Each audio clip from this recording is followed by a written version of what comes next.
Hey everybody, and welcome to episode 84 of the Bonehead Podcast, where we talk all things Blood Bowl. And jingle.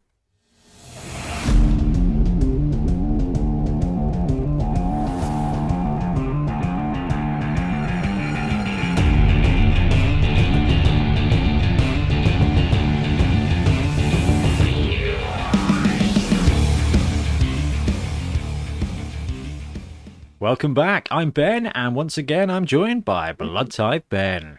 How you doing, BT? Hello. Yeah, I'm doing really well, thanks. Really good. Happy New Year, actually. Yeah, Happy New Year to you. I mean, new year, new start. It's going to be the same as the last two, I'm sure, but we'll find out. Yeah, it does feel like that already, doesn't it? Yeah. I thought to myself earlier, I was like, nope, New Year, like, it's as good. The first week's nearly done. This is like one turn of the game. I'm like, have I achieved much? A little. Like, it's been okay. Like, it's fine. I'm 1 week down already. Yeah. I mean, we've got some good stuff coming this year. There was some good stuff from last year. There's some great stuff for this year. And that basically is what this episode's about today, isn't it, Ben? Yes, yeah. Today we are going to be doing the annual Bonehead Awards. Yeah. Where we'll sort of give our best. We've got a list of categories where we vote on what are our favourite things in that year. Some crossover, some differences, but we'll have to see. We've also got some 2022 predictions. So, like you say, what we're expecting to come this year in terms of the world of Blood Bowl. Yeah, it's pretty exciting. So let's hit up. There's a couple of bits of Blood Bowl news, I think, and then we'll just get stuck into it.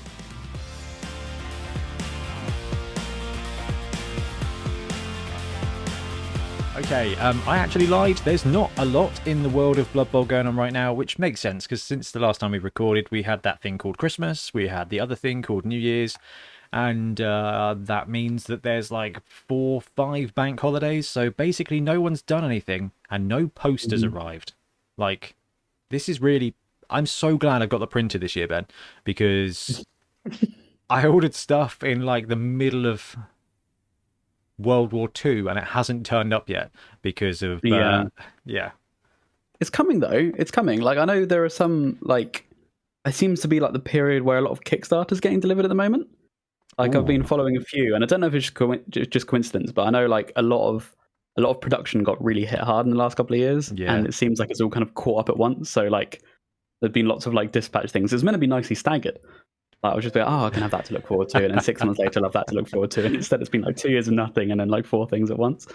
So that is that's how this that's how the last year has been, though, isn't it? I mean, Games Workshop.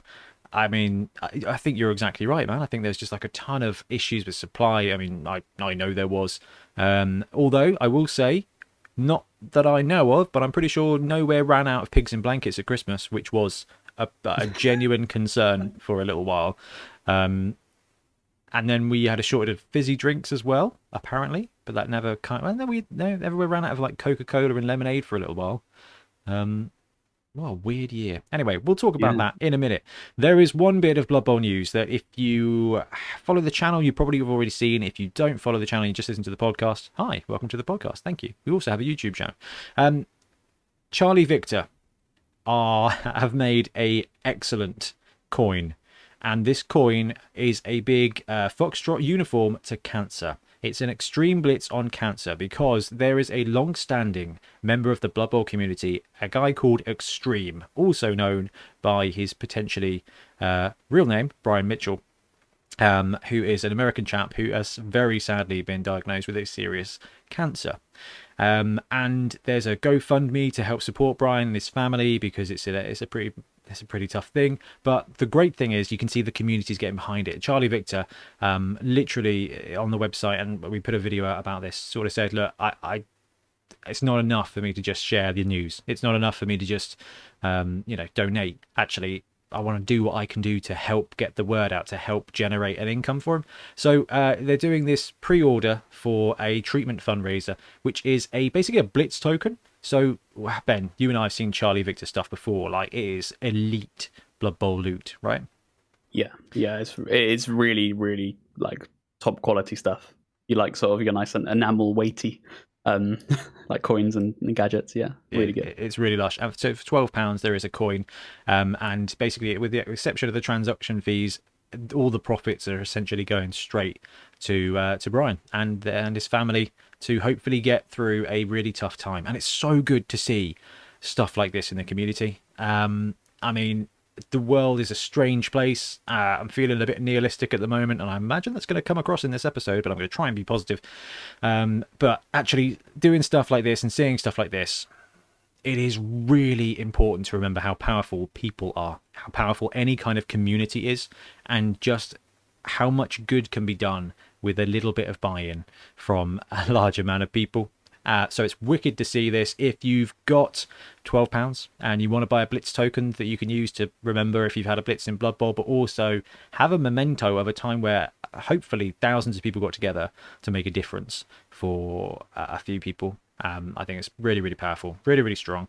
And link is in the show notes below. The GoFundMe for Bryan is also in the show notes below. So if you know him, or you just actually, one of the things you want to do this year is to help somebody who's part of our community, then head on over to there. But in the world of Blood Bowl news, Ben, I don't think there's anything else going on. There's nothing from Games Workshop, is there?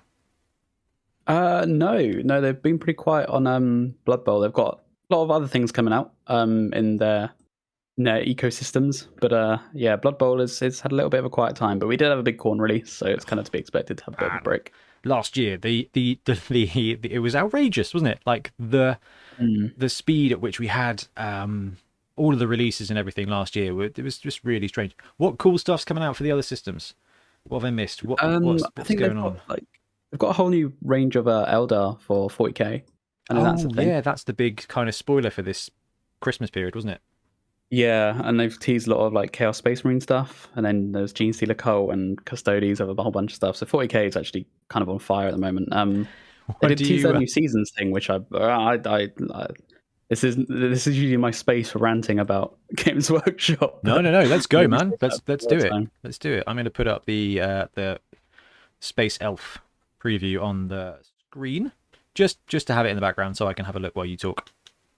So yeah, it's just the new thing, which is actually it's kind of related to Blood Bowl, because we have talked about how Games Workshop could like I thought it was really apt. Blood Bowl alive, like give it a heartbeat, keep it constantly going.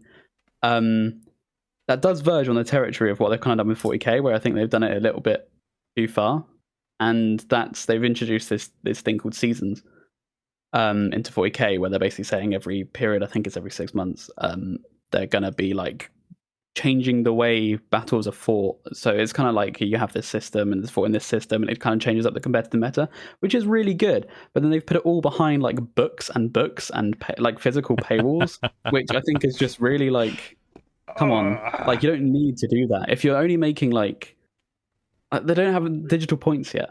Like I would want them to do.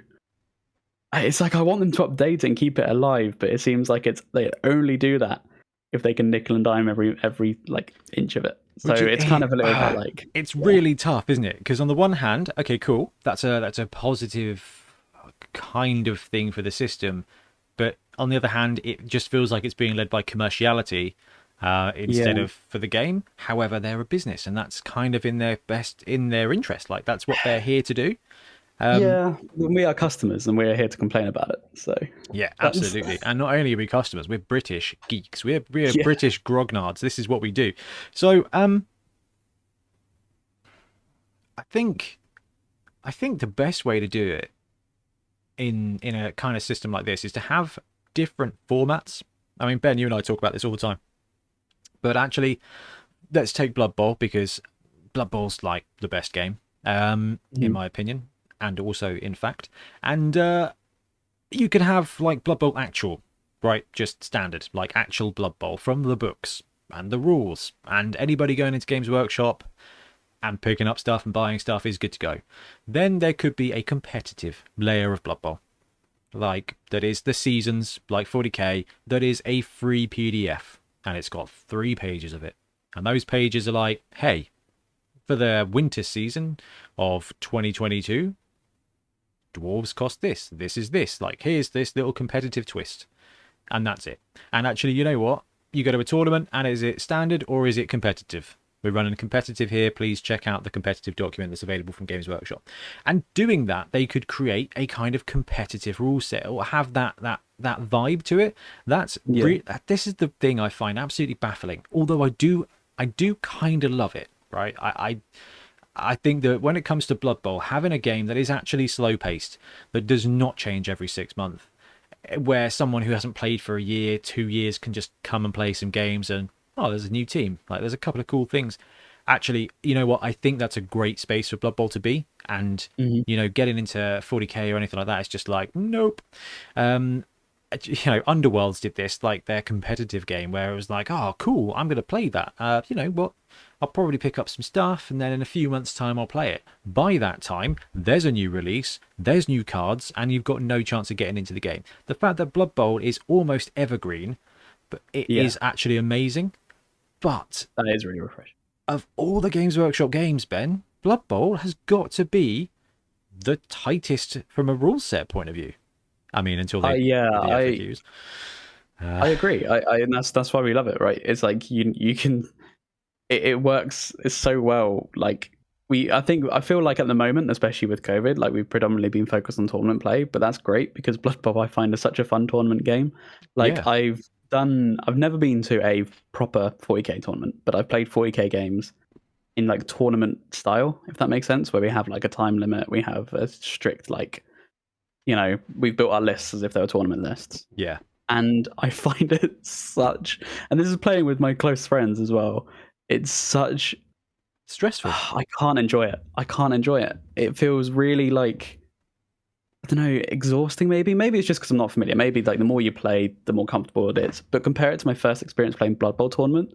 The first time I played a Blood Bowl tournament, I was sold immediately on the game because it just feels like you go in there, you have a chance, you are on the same playing field as your opponent. Sure, they might be more experienced than you, but there's not a lot to learn other than strategy, which you can develop. The game's on the board. Yeah, exactly. This is it. The game is on the board. And that's probably Blood Bowl's biggest strength, is that even in a tournament setting where you've got, I don't know, flipping 10 skills, that's it. Everything else is on the board. Every interaction, every choice is yours. Luck is there to balance it out and to make great stories, but you're making those choices. And I think for me, like, this is why that's something I have to have in games, is I need to be making choices. And when I've played Age of Sigmar before, I was like, well, I didn't make, like, the only choice I did was paying £200 3 months ago to buy this much plastic. Like, that was a bad choice. You know, we did a little expansion campaign, didn't we? Escalation campaign. I was like, oh, cool. So I bought some trolls because I was like, oh, trolls are wicked. And then I was like, oh, my bad choice there, £35. But you know, Blood Bowl, the game is on the pitch, and it's ironic that actually the one of the tightest games is one of the most casual games, but it is the game that they could do a competitive format for, and I'm surprised they haven't. But I think I like that they haven't. If this latest announcement for 40k has anything to go off, I'm kind of glad. I like where it is at the moment. It's just one of those things where we've chatted about before how a live meta could shape up the game, but not like this. No, not like this. For free. And I don't know if I personally think that Blood Bowl would make an absolutely brilliant T-sport, tabletop sport, like a competitive tabletop game. Like, but there's been some drive to do it with AOS and with 40k, and I don't know if it's just because that those game systems have more money behind them. Like, oh, it has to be. They're huge money makers. Yeah, huge. I mean, Blood Bowl team, like, with stuff, then should we say £50 tops? Oh yeah, absolutely tops. Like two boxes, or a box and a big guy, or I don't know. You look at party teams about £50 usually. Yeah, 50, I mean, I'm talking tops here. You can pick up a team for £24 and you're good to go. Like, exactly. It's no on average.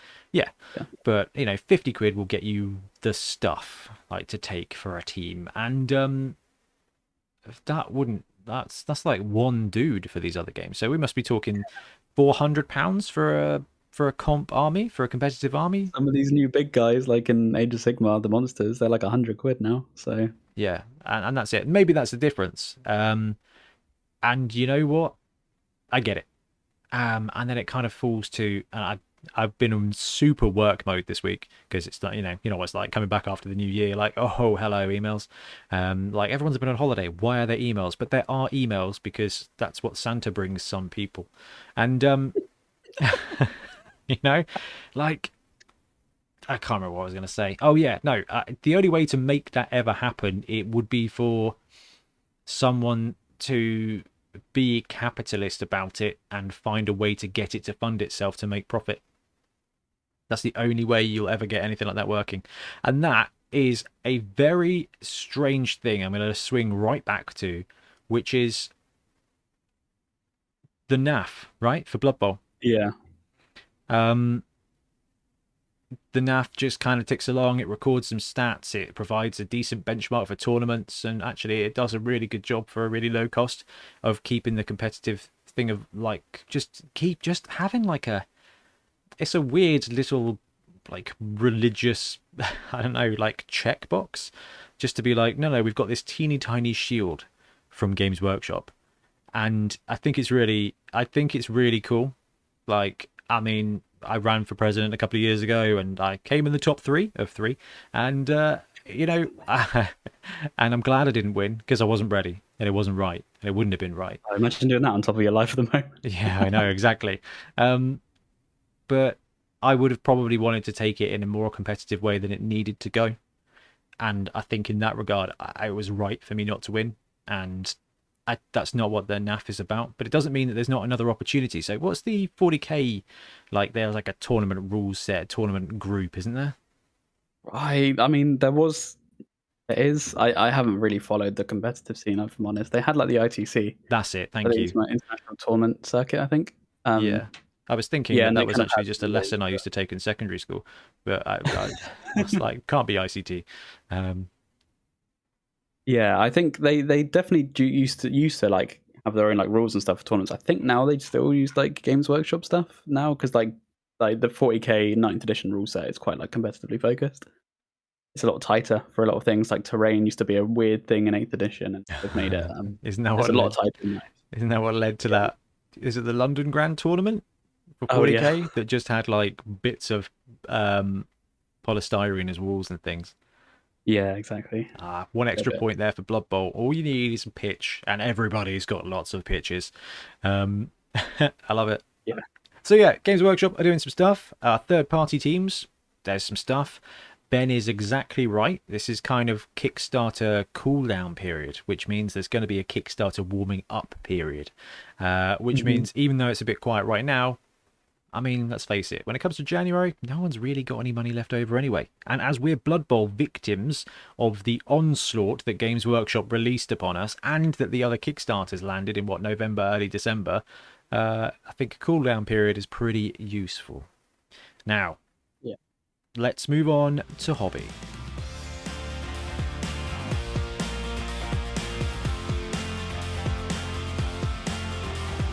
Okay, so we've had a little bit of a rampage at Games Workshop. It is now time to talk about... Actually, Ben, we've had a couple of weeks. We've had some time off from work, sort of. Hobby, games, relaxation, personal life. Let's just, like, what's going on with you, man? What have you been up to? What good things have been happening? It's been good. Over Christmas, I saw my family, and it was really exciting because my sister and her fiance came down, which they are like my board game crew. So like, it's really good. It was sadly, it was only when like we both like moved out and moved away from my parents that we both got really into board games. I'm just like, this would have been so good when we're both at home. That's brutal. But yeah, but it means like when they come down, like we have full on like board game sessions. So yeah, I had a few days over Christmas with them where we smashed out some games. Nemesis was one that we recently picked up over Christmas, which was really good fun. Got my family involved with that. Aliens one, is it? Is it actually Aliens? Yeah, or is it's totally not Alien. Yeah, so you have like cryopods and someone wakes up, and you have aliens that like look, they are xenomorphs, but I think they're more blue, and you can get like infected, and you get things bursting out your chest. That's so cool. I mean, not for the person who's having stuff burst out their chest, but as a theme. Yeah, no, it's a really fun game. It's like one of these like it's like if you've ever played Battlestar Galactica, which I know we have because we've played it together, you have those kind of games where there's like a hidden traitor. This is kind of like that, but everyone is a hidden traitor. So you have objectives, and your objective could be like get the ship to Earth and make sure everything's all fine and dandy, and that's really cool. You might also have another objective, which is ensure player two they cannot live. As long as they don't live, you're good. But then you can't attack them directly, and so you have to kind of like manipulate the aliens into trapping them, and you can be like, oh no, the door closed. Damn. Oh, there's like a queen in there with you. Sucks. Oh, okay. I'll really try and get this open. Oh, I don't have the card. Yeah, it's all stuff like that, which is really so good. evocative of the movies, though, isn't it? It is. Yeah. It's if you've seen Alien 1, that is the plot of the game. Yeah, and also Alien 3 and Alien 4. Yeah, that's true. And it would have been Alien 5, but they wouldn't let Ridley Scott make it. The models are cool. I love that you've got like little chest burster, not chest burster things. The little bugs. Yeah. So it's all like full like miniatures, and they've got like little. Oh, this is wicked. Yeah, it's a really good game. It's by Awakened Realms. It's not a new game. It's been out. Well, it's been out a couple of years. I think maybe 2 or 3. Yeah, difficult thing is that the last year and a half has kind of been a complete complete write-off, though, isn't it? Yeah. Honestly, it's a good game though. Really enjoy that. Have you been up to much games over the holidays? What did we get on the go over the holidays? Actually played a board game with my mum and dad. Tiff and I played a board game with my mum and dad, and this is the first time I've played a board game with my parents since potentially before my little brother was born. Like, so we're talking, wow. 28 years. I don't remember playing a board game with them ever. Like, basically, my dad has got to the age where he's kind of semi-retired and has now discovered an unstoppable love of trains.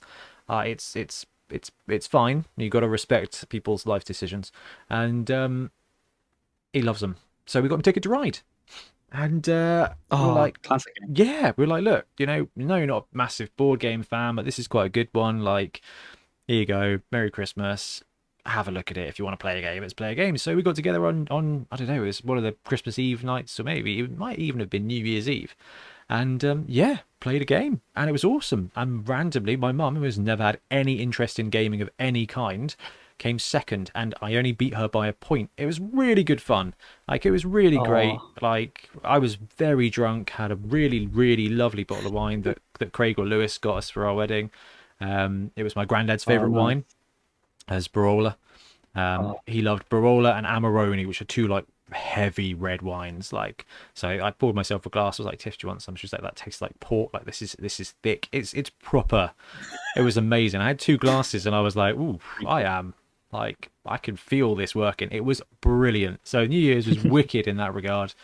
So that bit was really good. And then I had a nice break from work, sort of. Like, the COVID stuff was going on, so you're kind of like on call, and we're expecting kind of like, what happens if there's an announcement from the government, and I'm on this team for part of the work, and it's like, well, am I going to need to be on the calls and stuff?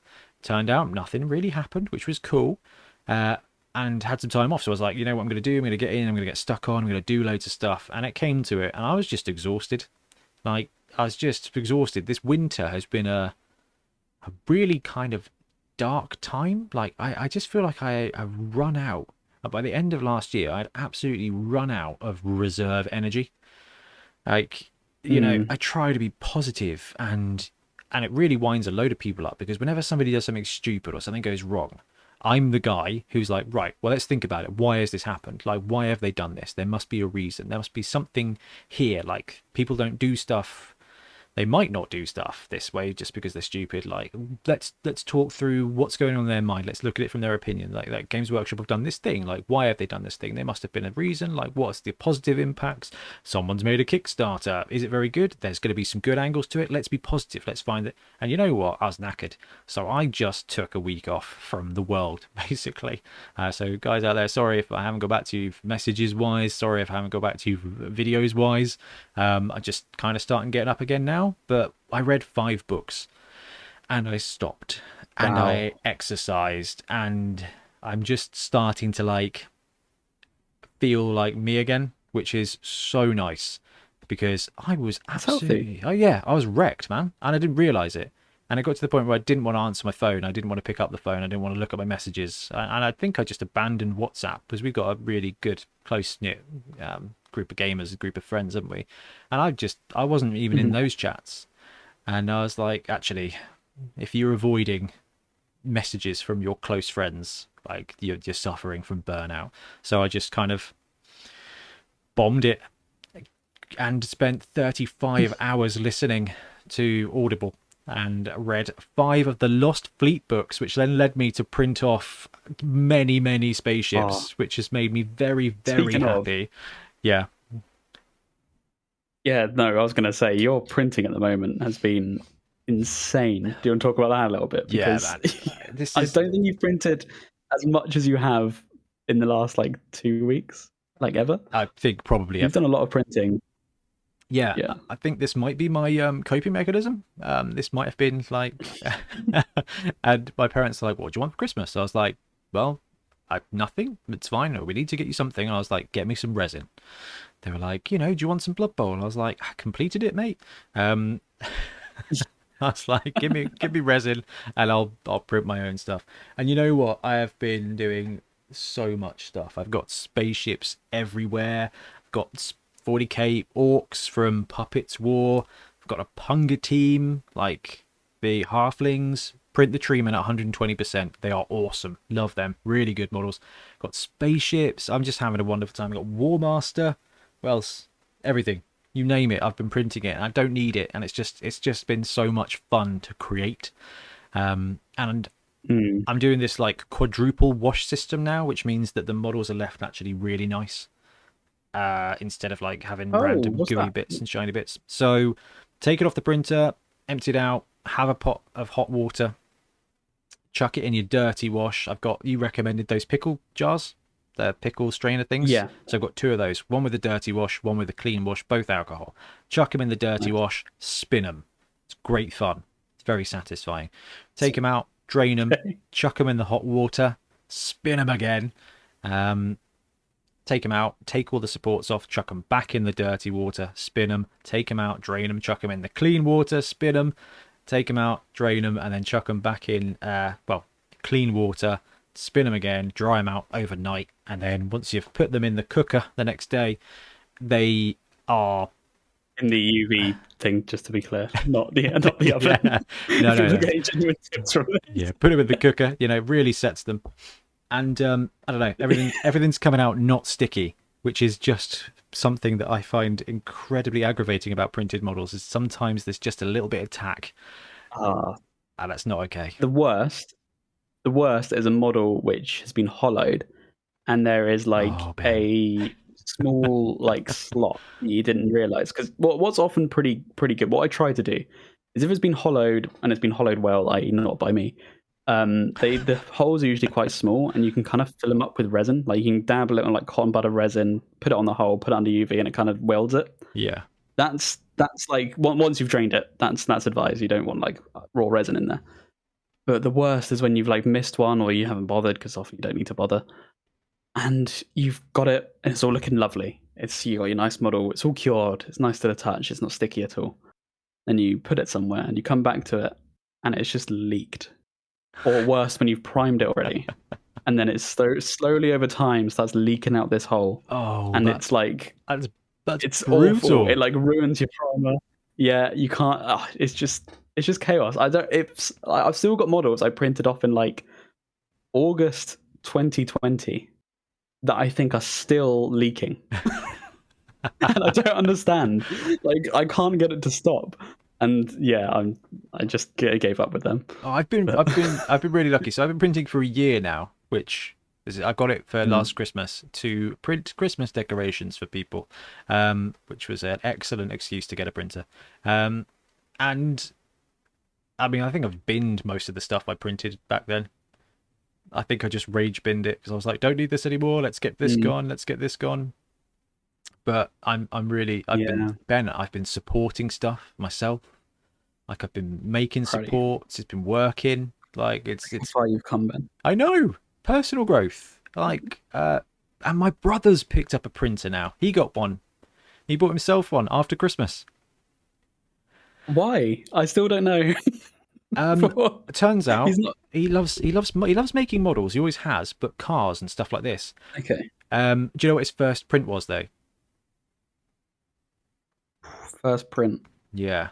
not one of the test prints. No, well, obviously, yeah, you got to print the chess pieces, yeah. But Yeah, after I was gonna say. you guess what his very first, and I'll give you a clue. It's a set of three things, Set of three. three different things that always go together. I'll give you another clue. I Rock, paper, okay. scissors Okay. is how it works, and it's been like this every Pokemon. Yeah, he printed out the original three starter Pokemon. Oh, that is very cool. Yeah, apparently it That went is awesome. horribly wrong. And then he had to clean his resin tray out. I was like, dude, you are nailing the learning. But it's really cool actually to like talk him through it and be like, right, Ben told me this is it. And then he was like, oh, how do I support this? And I was like, hey, you know what? I can actually do this now. Like I've leveled So up. cool. I've leveled up. I'm the new Obi-Wan. He's Ahsoka Tano. Ahsoka, I can't remember her name. The little multicolored thing. Multicolored thing. Yeah, she had like a Yeah. Khemri hat, but I know. I think that was Yeah, part of her head, which is a bit concerning. He had the big head. Yeah. Probably. I don't know. Was it hair? Hair or head? I don't know. Okay, good. I feel better that you don't know either. Listeners, George Lucas, please confirm. I mean, it's probably Yeah. not you, but it's, Yeah, yeah. George You're Lucas, who listening. definitely listens to this. Oh, you know yeah. what? I need to print off that Star Wars team, the Clone Trooper team. Anyway, A team. yeah, there's a team. Okay, yeah. Okay. I need to buy it and print it. I think I remember that actually. I think I remember that. So I've been starting to do a new series for the channel because I'm like, actually, I'm loving 3D printing right now. Print to pitch. And I did the first one this week for the Punga team. I've got the next three lined up. And it's just so much fun. Like, and it's a really good way to fill in the time where there's no releases and nothing coming out. And it's kind of, I don't know, I think you and I talked about this before. It feels like Blood Bowl's almost completed now, where you can start just living within the zone, living within, expanding outside of it again. Because we've kind of been in this place of like, we don't want to do too much because we don't know what the Games Workshop's going to do to the game. Like, what's going to happen? Well, actually, this edition's here now. We've got a good few years before they change the edition again. The teams are trickling out. There's only a few teams of Legend left, and you cannot plan for brand new teams. You can't plan for them. So actually, pressure's off, guys. Like, the only things to watch out for are maybe the teams of Legend, but you're probably going to be fine with them anyway. So actually, Blood Bowl is here. Like, you can now just go and explore within it, like, that's something that I think we've always really loved, isn't it? Because I mean, Ben, you're a GM at heart. Like, world building and game, I don't know, home brewing and like exploring within a system is kind of your jam as well, isn't it? I do like that. Making it your own, you know. Yeah, and that's kind of where we can go with this now, which I don't know, I'm really excited for that. So yeah, I mean, Do explain to me your thought process though, Ben. Hold on. Go. So I know you've said, and you said both to me and also on the podcast, like, it worries me when someone asks me to explain my thought process. So I'm like, oh no, so you say, what did I do? Okay, there's a lot going on at the moment. You know, sometimes, new job, new wedding, a new series on the podcast. What was your thought process there? Just say, you know what I need to do? Another series. I will absolutely explain it. First of all, like to do a video for every day. Like, I want Blood Bowl content every day. There isn't Blood Bowl content every day. So therefore, I will go and make the Blood Bowl content for every day because I enjoy making it. And then I was like, actually, it's your fault, actually, this series is because you've made me watch all like the Goober Town hobbies and Tiny Terrain World, the one that Trips loves. And I'm like, oh, wow, that's fun. I'm like, Yeah. and I've been meaning to do, like, we do reviews of STL teams when we have Kickstarters and stuff. I'm like, what about all the stuff that's just out there that's just landing out? I'm like, oh, what a great excuse to print some stuff, do some sizes, and paint some models. And that's something that this is kind of like where I'm going this year. I am going to be, not force myself to be more productive, just be more disciplined. Like, you see it with, like, Sam Frenzy Garner is just unnecessarily productive. It's like, yeah, a friend of the podcast, been on the show a few times. He's absolutely nuts. it's like, Like, hey, can we Sam. talk about conquest? Yeah, boom. He's got 2 armies built and played 2 games. And I'm like, dude, it took like half a second. In a week, he's experienced the game more than I have in a year. And that's it, right? And, you know, Ian Warhammer Hannum, he will just all of a sudden be like, oh, I think I'm going to paint this guy. And then 3 days later, it's painted to an unnecessary level. And I'm like, you know what, why can't I do that? No, really. I look at my piles and piles of unfinished projects, and I'm like, this might be the reason. But I've got a couple of ideas how to make myself get better. You and I filming stuff, massive boon. Like, that really is a massive impetus. But I want to do a team a month, and I'm probably going to put it on YouTube for people to choose.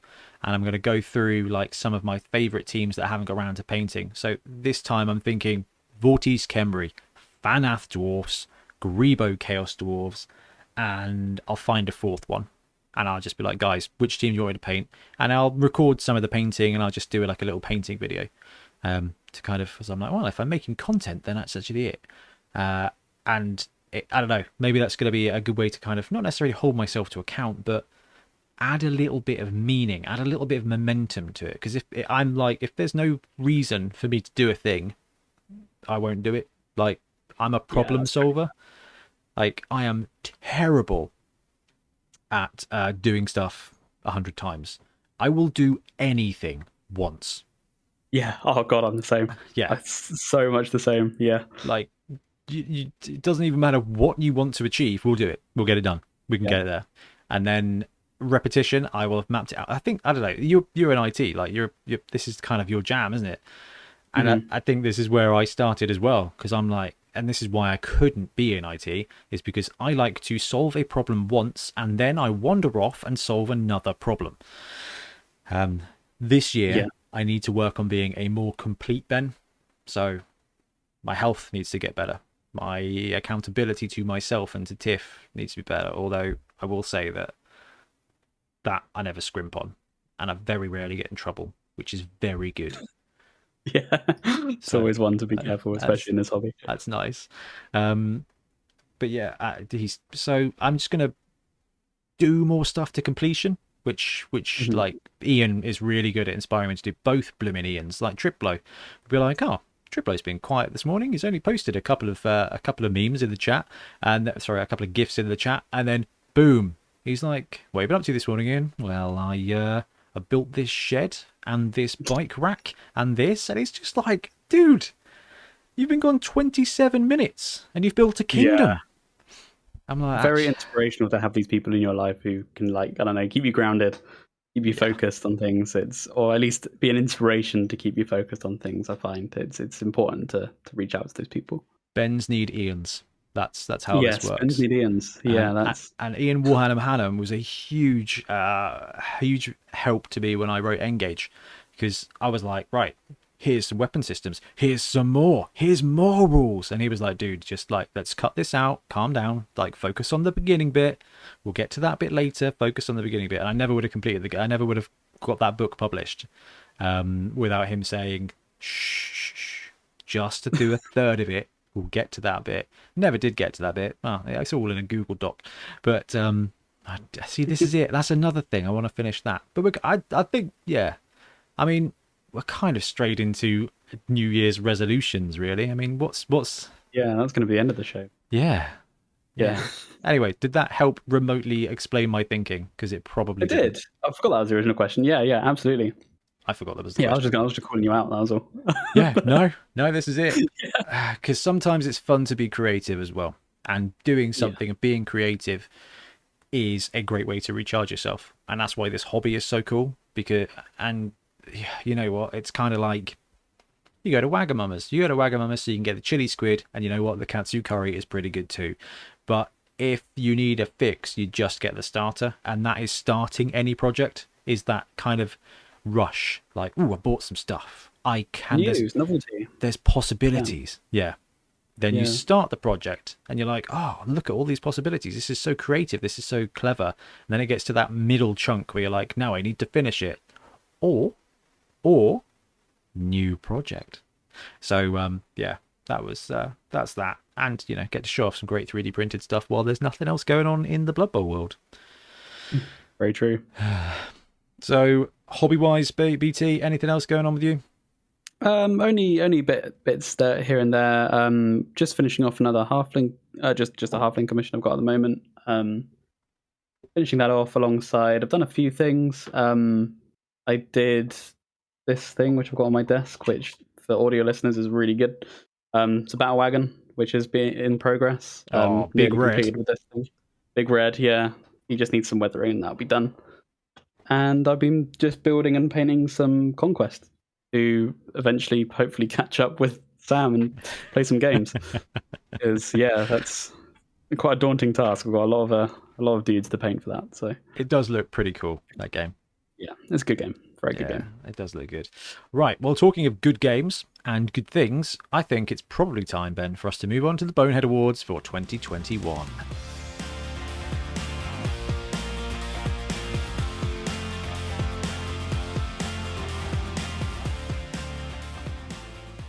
And we are back. So, this is the second Boneys or the third Boneys? I'm not sure. Basically, Ian Warhammer Hannum's made a off-the-cuff remark that this might be a funny thing to do, and you know what? We stuck with it, and it was good fun to go through last year. Really what it is us looking back at the last year of Blood Bowl, and I think the real world is probably going to filter in there a little bit every now and again, and pick out some of our favourite stuff, our favourite things. Now, we've got some categories. And you know what, Ben? I think next year we'll make a bit more of a big to-do about this as we lead up to it. But for now, let's hit the Bonehead Awards. But I think it's some of it, not a lot of choice. Now, we are going to start with the best whole team. And in this category, there are 3 subcategories. And in those 3 subcategories, Ben and I will alternate. So BT, the first one, the first winner, the first Bonehead Award for 2021 is the best Games Workshop team released last year. Over to you. This was really hard. This was really hard to choose from. I went for Khorne. That's right. The one and only Games Workshop team released last year. Or a new team that was released last year. Technically, the College of Fire, the College of Shadow. Yeah, I know. Oh, I didn't get crowd noises. I was waiting for it. Yeah, I know. I should have done that. I had this resonance as one of the things I had to delete to get the audio settings back to normal after Windows installed some kind of horrid update. I just took everything. I deleted Audacity, resonance, anything that made noise. I even deleted Battlefleet Gothic Armada, because I was like, well, I've installed that too, and now my sound's wrong. Pretty much wasn't its fault. But anyway, it made me feel better. So yeah, the Khorne team landed, and it landed way late in the year. Otherwise, we didn't get a lot of new stuff for Blood Bowl last year, did we, Ben? No. Like, I think we've definitely said before, in like the end of 2020, we got like 3 things at once. So that was kind of like quite big. So I think it kind of carried it a little bit. It didn't feel too bad like it usually would, but... Yeah, I mean, you're right. The Nobility and Black Orc team did technically land and were released individually.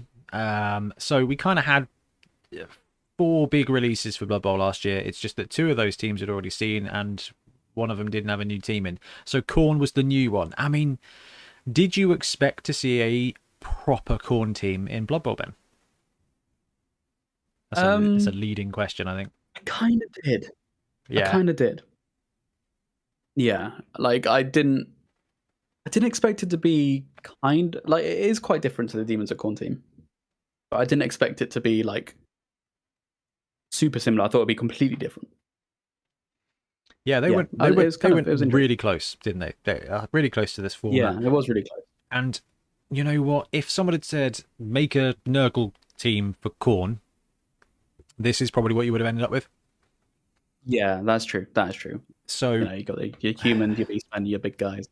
yeah, if there was going to be a format for this, this is exactly what I would have expected, and I like it. I love it. It's really great fun to play. I think I'm 2-2 with the team now.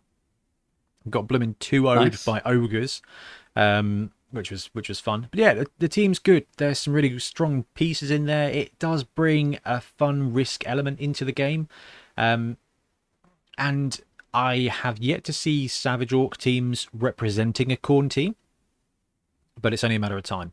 And that's really cool. Like at the moment, everyone who wants to run Khorne has just picked up a Khorne team because it was new and there's something to do there. But actually, this is where we start seeing like, oh, that's a sweet Savage Orc Khorne team. Like, nice. And this is where the creativity starts coming in. I think that's what we're going to see this year.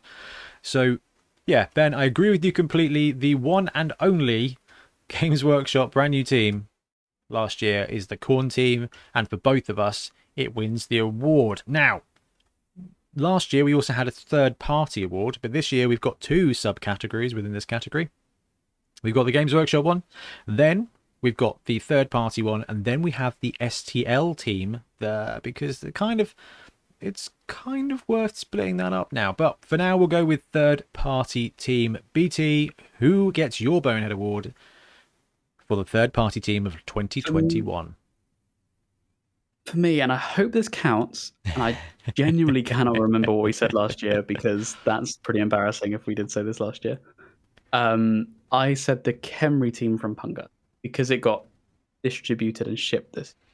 Yeah, it was technically available to order last year, the year before, but you only received it this year, so I mean, I think it's only fair that we allow it. Yeah, it's really good. That's why I wanted to put it on here. I absolutely adore this team. I think it's so good. I have added it to my pledge for the other teams that they're releasing because I'm gutted I missed out on it. So yeah. I remember when this landed. So this must have the Kickstarter for this must have been at the end of 2020. I think it was, yeah. Yeah, I think we were talking about it at Beachhead. Yeah, because I think you and I both, because I went with Vortice and you went with Punga. For that Kickstarter. And yeah, I mean, you know what? From now on, we'll say if a team lands in a year, or so technically a team could win over 2 years. I'm pretty sure Punga didn't win last year's. I don't think this team's available for general release yet, is it? No, I don't think so. Also, I do remember it was about April, May the Kickstarter went up because I was going to get it. And then I thought I can get a 3D printer. And that's when I got my 3D printer. Oh, wow, man. I got my 3D printer because I didn't want to commit to these teams because I thought I could get the printer and print them. And it's come full circle. That's even though I have a printer, I got this team. Yeah. Oh, so you added this to the most recent Punga Kickstarter.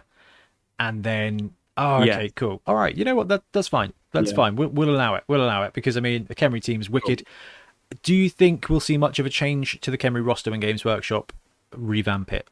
Undead Joke. Probably, but I think it's not going to be too much effort to change what you've got. At the end of the day, they're going to be Egyptian-looking skeletons. I don't think they're going to add anything too crazy from the Khemri line. Like, you get like snake warriors and stuff, don't you, in Khemri? So I don't think they're going to be anything like that. I think you're going to have different variants of skeletons, maybe some like Anubis-esque looking guys, and then Doom Guardians. Do you think the thrower will still be called a thrower, or do you think it'll be called a runner? That's a good point. Maybe they change it up because now passing stats separate. You can have a good passing but bad edge, so they might keep it. So they've got the Tomb Kings, the Tomb Guardians, the Blitzers, the throwers, and the linemen. That's enough for a team. Normally there's an extra something, isn't there? So, I don't know. Be cool to see if they do bring in another positional. It would be a pain for those people who've bought the third-party teams, but actually at that point, all you have to do is paint a dude's hat a different colour or paint the base edge. And it's good to go, and that's the great thing about Blood Bowl. Okay, let me see if I have got my one lined up. No, I haven't. That's not the one. This one. is this mine? Where's the sheet? Oh yeah, good. It was mine, and I did kind of have it lined up. So for me, third-party team of the year. There's plenty of great third-party teams this year. Oh, that's the wrong screen. I loved, to the very core, the Grebo Chaos Dwarfs. I absolutely you can't not. loved this team. Every single one of the models is great. Even the Hobgoblins. Now, Hobgoblins in Blood Bowl generally are garbage. All of the models for Hobgoblins, basically made forever in time, have been rubbish. These guys just look like really believable dudes. Like, they look like assistants to Saruman. They look like the dregs that are in the bar on any kind of Pathfinder or D&D quest. Like, they just look like they belong. Every other type of Hobgoblin is just is a goblin. But these guys look different, and you know what? On top of that, they nailed the Bull Centaurs. The Minotaur's great, but each one of the Chaos Dwarves is brilliant, and the Greeblood is brilliant. The quality was amazing. I was absolutely chuffed with it. I'm really impressed with what Grebo have done, and I love this team. And I kind of hope that when I put the vote up, people vote for me to paint this team, because I'd like to paint this team. What an excuse to paint it. Yeah, just paint it anyway. Just do it. No, I've got to have a bit of causality. There's got to be something in there for me. Okay. There's got to be a reason. And it's going to be a while before we do an 11 series that requires Chaos Dwarves. So that's true. Yeah, I love it. Those were that was mine. Yeah, I think we got a little while before we got an 11 series with Chaos Dwarves. Games Workshop would have to kind of land them, wouldn't they? Right. So that's the third party team. STL. Basically. Right. This one, I went for the Punga Underworld team. So it's another Punga, and it's the Underworld team they put on Kickstarter. And I'm wondering, I've put, does it count? Because technically this came out with that's what you meant by Punga World. Yeah. Yes. Sorry if you're setting up images. I gave you very unhelpful prompts. I put Punga World up, yeah. This is tough because this Kickstarter was even before the other Kickstarter that you kind of snuck in. But it did. But this was not in an STL form. It did land as an STL in the last year. So in that regard, you are just about, I think, okay. I'm really skirting the lines in these Bonehead Awards, aren't I? Maybe I'm glad not on like the Oscar team or whatever. It'll be like, technically, this film came on like this streaming service in January the 5th. So, really Blade Runner Director's Second Edition cut. Yeah. For the third year in a row, Pacific Rim, because it's now on Switch. Oh, mate. Now, Pacific Rim is underrated. It's incredible. Okay, yeah, I could talk. We need a whole new podcast about Pacific Rim. I think we should. Maybe not this podcast, but no, I love Pacific Rim. Do you know what? One of my best memories was one holiday, got a cottage on the moors somewhere, and they didn't have a TV. It just had a projector on the wall. So watched The Happening, which is garbage. Potentially the worst film I've ever seen. Mark Wahlberg, Mr. Personality, runs away from the wind. Garbage film. Oh, God. Okay. Just the worst film I have ever seen. I've never been so disappointed. Have I ever been so disappointed? Oh, it's M. Night Shyamalan. Okay, yeah, that makes sense. It should have been cool, but it was. I thought I lost it. Anyway, not a great film. Then watched Pacific Rim. Dude, Pacific Rim, when you're in the moors and it's projected onto the wall in a cottage. It was just so happy. Don't look at the IMDb rating; it makes you sad. But the film is amazing. So for Pacific Rim. Yeah, I mean Pacific Rim 2, everyone agrees is absolute garbage. But Pacific Rim 1, I didn't get around to watching the second one, and then there was so much. Yeah, exactly. Like the people who liked the first one did not enjoy the second one. I was like, I don't need to ruin the memory.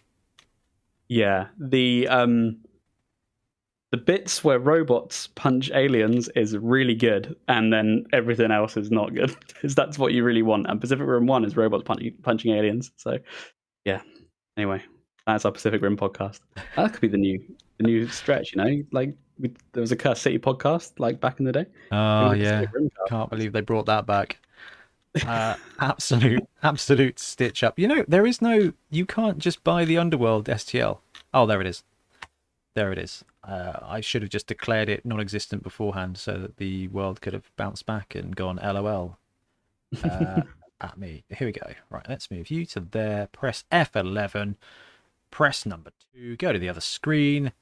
Zoom in. Enhance. Oh yeah, okay. This is a very cool team actually. The Underworld team for Punga. Yeah. I mean, the mine-faced rats are straight out of Blood Bowl 2 to the Blitzers. Yep. And they were really good. And this is something that you can say about Grebo and Punga. Punga were real good at getting the extra positionals in there so that you could play this team with the new edition rules, because they've got 2 Blitzers. Actually, they need a gutter runner. They produced a gutter runner model. Or a couple of models that worked for it, and it was really, really, really cool. So it's got like this minor vibe. The troll, I love the troll for this team. Yeah, I really like the troll for this. I love big guy models, but yeah, that troll's really good, really, really, really good. Yeah, all right, Ben, we'll allow that one. Cool. I think it's probably fair enough. So we need to get you to actually print and paint, and maybe we should get you to do a print to pitch for that team. That's a good shout. Yeah, I have the STL somewhere. Oh yeah, I've got it on the file. Okay, mine is a bit of a spoiler. So I said I've got the next print to pitch lined up, and actually this one might be a little bit divisive. I have gone with a team that very closely lines up with the Games Workshop team for Black Orcs, and it is by a brute foin. That is definitely not how you say it, but that's how it's spelled. It's basically Sprout, but with a B instead of an SP. Foin Black Orc team. Now this just kind of snuck into existence on Cults, and this is what inspired me to do print to pitch, because I was like, dude, this team is wicked. Like, I love this. So one of the things about printing your own teams is about getting the scale right. It's about testing out the supports. Punga, some of the supports are just egregious, and some of the scale is out of. It just got me there. And now this team here, it looks exactly like the Games Workshop Black Orc team, and that's okay, because that's kind of what I'm looking for. The Games Workshop Black Orc team is excellent. Like, it's excellent. And having more is just better. So being able to just print out another team. Ben, if they produced a human team that looked like the Games Workshop human team as an STL file, how excited would you be? Yeah, that'd be great. That'd be fantastic, because you can get your extra positions, like you say, that you need. You get your extra positionals. You can mirror them. You could add some different stuff. And I've actually printed out a whole team of these and got a guy painted, and I'm going to put that on the screen now. This is kind of what's coming in the head. I went with the College of Metal vibe. I printed out a Black Orc and a little Goblin, and the scale works, and I really love them. I really love this team, and they, because I don't know who they are working on a Lizardman team at the moment as well, which is looking really cool. Good. I will add as well, with the Black Orc team, the troll that they've made is straight up better than the Games Workshop one. It looks like the Games Workshop one, but better. I love this troll. It's really good. I haven't built it yet. If you need a Blood Bowl troll model, this is probably the best one you can get to fit with any GW team. I will say that. I don't think I've seen one that suits the style more. I've lost the entire team. Oh, it's over there. I have to clean the desk. Sad. Yeah, the troll is wicked. I haven't built him yet because I'm going to build him when I record the video. But I did paint a guy, and I loved them. They paint really well. It's cool. They're slightly different. The proportions are slightly different to Games Workshop. Their scale is a little bit bigger than Games Workshop. You have to tone it down a little bit, tone the goblins up, tone the main dudes down, but the troll is wicked. And it's really cool. We've now got 3 angles of Blood Bowl teams. You've got STLs, you've got third-party guys who are doing it proper, and then you've got Games Workshop core. this is a really good thing. And the thing I said in the very first print to pitch is that printing your own team, not replacing stuff from a store. If this team was available in a shop, I would 100% have gone to the shop and bought the team instead of printing it. It's really fun to print stuff, but it is more fun to buy a box of something and build it for me. Like, I am still very much in the mindset that actually I'd much rather buy models that are already built, that are already made, than to make my own. Like, it's fun, but for me, it's not. It's a lot of work printing your own stuff. It is. It is. It is a lot of work. Yeah, I say like pre-assembled stuff, like even more so is worth it for me. Like, I've gotten really involved in, like, as in really attracted to the idea of buying something that just comes as one piece, like PVC models, especially when they're well made. That's really nice. Is that Conquest by any chance? No, Conquest you have to put together, and it's a bit of a bastard. But good golly, yeah, to put your own models together. Anything from like Simon is what I was sort of thinking, like Song of Ice and Fire, that kind of thing. That's really good. I don't know. I find it really. There is, I think you and I talked about this when we first talked about like 3D printing models. Like, is there more value, like personal value to the, like, when you build a dude, part of yourself has gone into building that model, in the same way that the Holy Emperor in 40k, when he touches an astropath's mind, a tiny bit of the Emperor goes into that astropath, and the astropath there has a connection. Just buying pre-built models for me, they're trading cards, but they're 3D trading cards. You can just buy more. You buy more. I think I get that feeling from the painting. Like, I do get the feeling. Don't get me wrong. Like, when I've kit bashed a couple of things, and I think I'm really attached to those more than any of the other models. Like, especially ones that.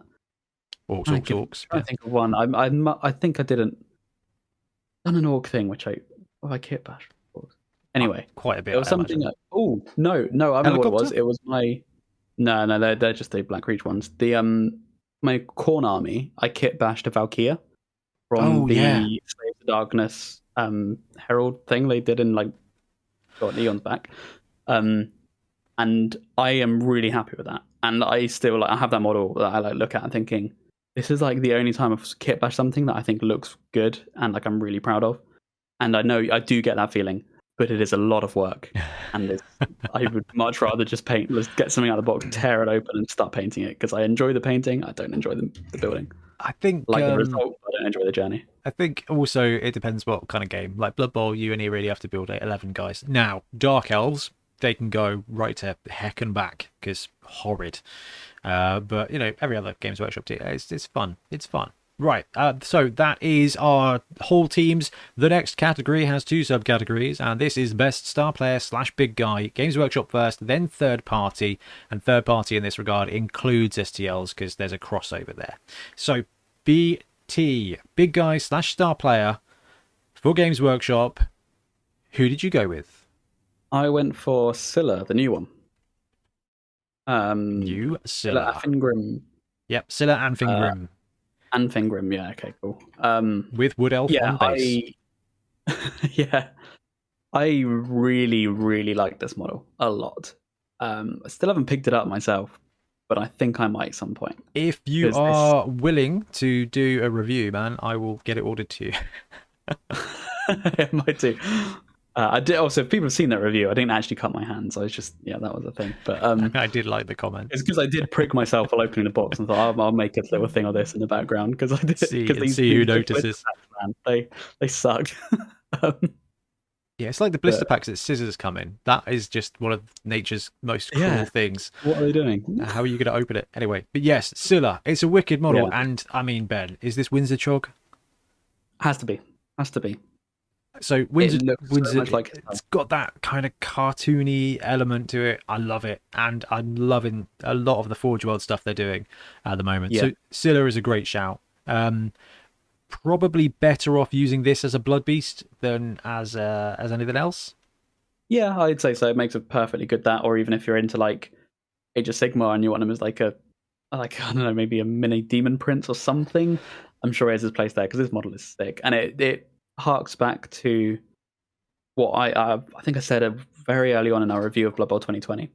Is the art style and the direction they've gone with the game, like the theme, is so much more sort of like expressive and I don't know, Vibrant. funny. Yeah. Vibrant. Yeah. It's just, and it's really this model I think nails it more than anything in the whole range of this is like kind of what Blood Bowl is. And if I saw this like as like a war gamer, this is Blood Bowl, immediately sold. I think it's just I so just cool. love his socks. Yeah, exactly. I love the that's fact a that huge part of it. he refuses to not wear official socks. Yeah. And it's just so good. It's just so unnecessary. And talking of unnecessary, my pick was Creek Rust Gouger, the new one, so the Verminator. I think it's fair to say that some of the new Forge World models have been a little underwhelming. Frank was a little bit smaller than a standard golem, which is not what you want. This guy is not a lot smaller than an adult child. So, yeah.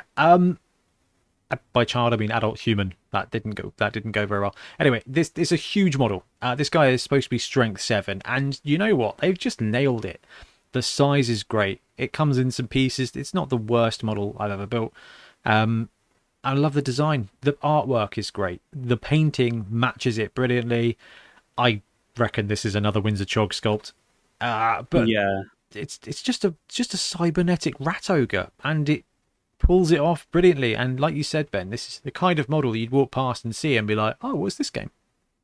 Like, exactly. What is this? And that's what Star Players should be. I wish these were more accessible to like get into, because painting these as like a collection, just like show people, just be like, hey, look, like this is Blood Bowl. Like that would be so good.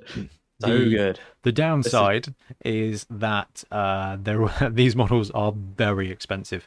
I think both of these ones we've picked are like £39-40. I think Creek's 28. Creek's is actually less, but Scylla is a lot more than that. Absolute bargain. At the price of a whole team. And you're right. Actually, from an accessibility point, it's not good. And I do like the way that Star Players work, but this has given me a little bit of an idea, Ben. What if Star Players came with their own team roster? Ooh, so you have like, this is like, you know, Creek's team. Yeah. Like Creek's boys, and they get like a bonus or something? Yeah, so Creek could be like his home team, but that team could have less positionals on it. Like, so you could take Griff human, but they could have no blitzers except Griff, or just 2 blitzers and no ogre. Like a way to limit it, so that if you're getting into the game and you're like, oh, I love Griff, can I use him ever in League? No, you can't. You can, but you have to run halflings and lose every game. So it's like, like the Verminator is amazing, but you're only going to get him at tournaments or week 8 of the league, unless you're running Skaven and everybody's died already. But actually, having the, like you said, like a Creeks Boys roster that is basically an underworld team, but the rerolls are twice the cost. It can't take a standard rat ogre or something. Can't take snotlings. Just something slightly different, so that you could be like, oh, I'm going to run Creek Rust Gouger in every team. Like I am going to have a Creek team, and it's a really cunning way to like add an extra 30 teams to Blood Bowl for League. Yeah, because you can't run these in League. You can't. Yeah, and the excuse is slam on the pitch, because like, yeah, you want to. If you've got this model, you'd want to. Yeah. So. I'll be like, oh, you can run Creek's Underworld team. Oh, what does that do? Like, not a lot, but you get Creek, and that's, you know, that's cool. Yeah. Oh, I love that. There you go. Star player home team rosters.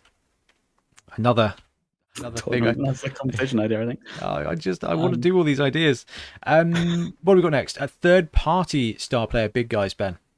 Yeah, so this one, again, I'm stretching the rules.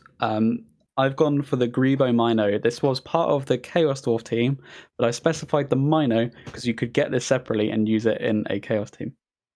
I've got this. I've got the picture. Where's the picture? It's in one of the tabs. I was prepared.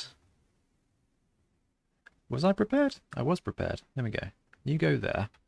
Press F11. Screen 2. We've got Tororf. Yeah. The Chaos Dwarf Minotaur is great. His head is a little small, but the chunk of him is wonderful. The absolute unit, I'd describe him, is just hugely thick. Yeah, it's quite stout, but yeah, just so much mass. I think it still works. He looks like a Terminator from 40k.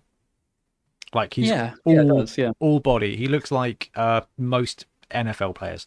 You know, just this guy's got massive horns. It's a great model from a great team, and it's potentially one of the better individual Minotaurs out there. But there is a ton of really good Minotaur models, but that one is a very, very, very good choice.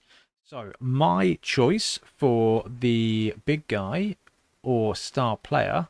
Oh yeah, I kind of went for two here. So I like to, it's fun to break the rules as well, Ben. So I went with the Odin, the Death Roller from the Grebo dwarf one. Yes. With the rolling pin out front, the guy's got a cigar. He's got little levers. Yeah, exactly. See, you've got it right there. Right there. Nice, nice. Yeah. Now, I love that big guy. It's great, and I love that now with Dungeon Bowl, you can use your Death Rollers as ogres in your College of Fire team. So there's actually a reason to pick up a couple of other cool Death Rollers, because every dwarf team lands a really cool Death Roller. The Fanath one's wicked. There's some great Death Rollers out there. Now you can run them as ogres in a College of Fire team. It's a brilliant way to do it. And you can actually get them on the pitch. If not that, then I was going to go with Skrull from Grebo. Skrull is a really fun character.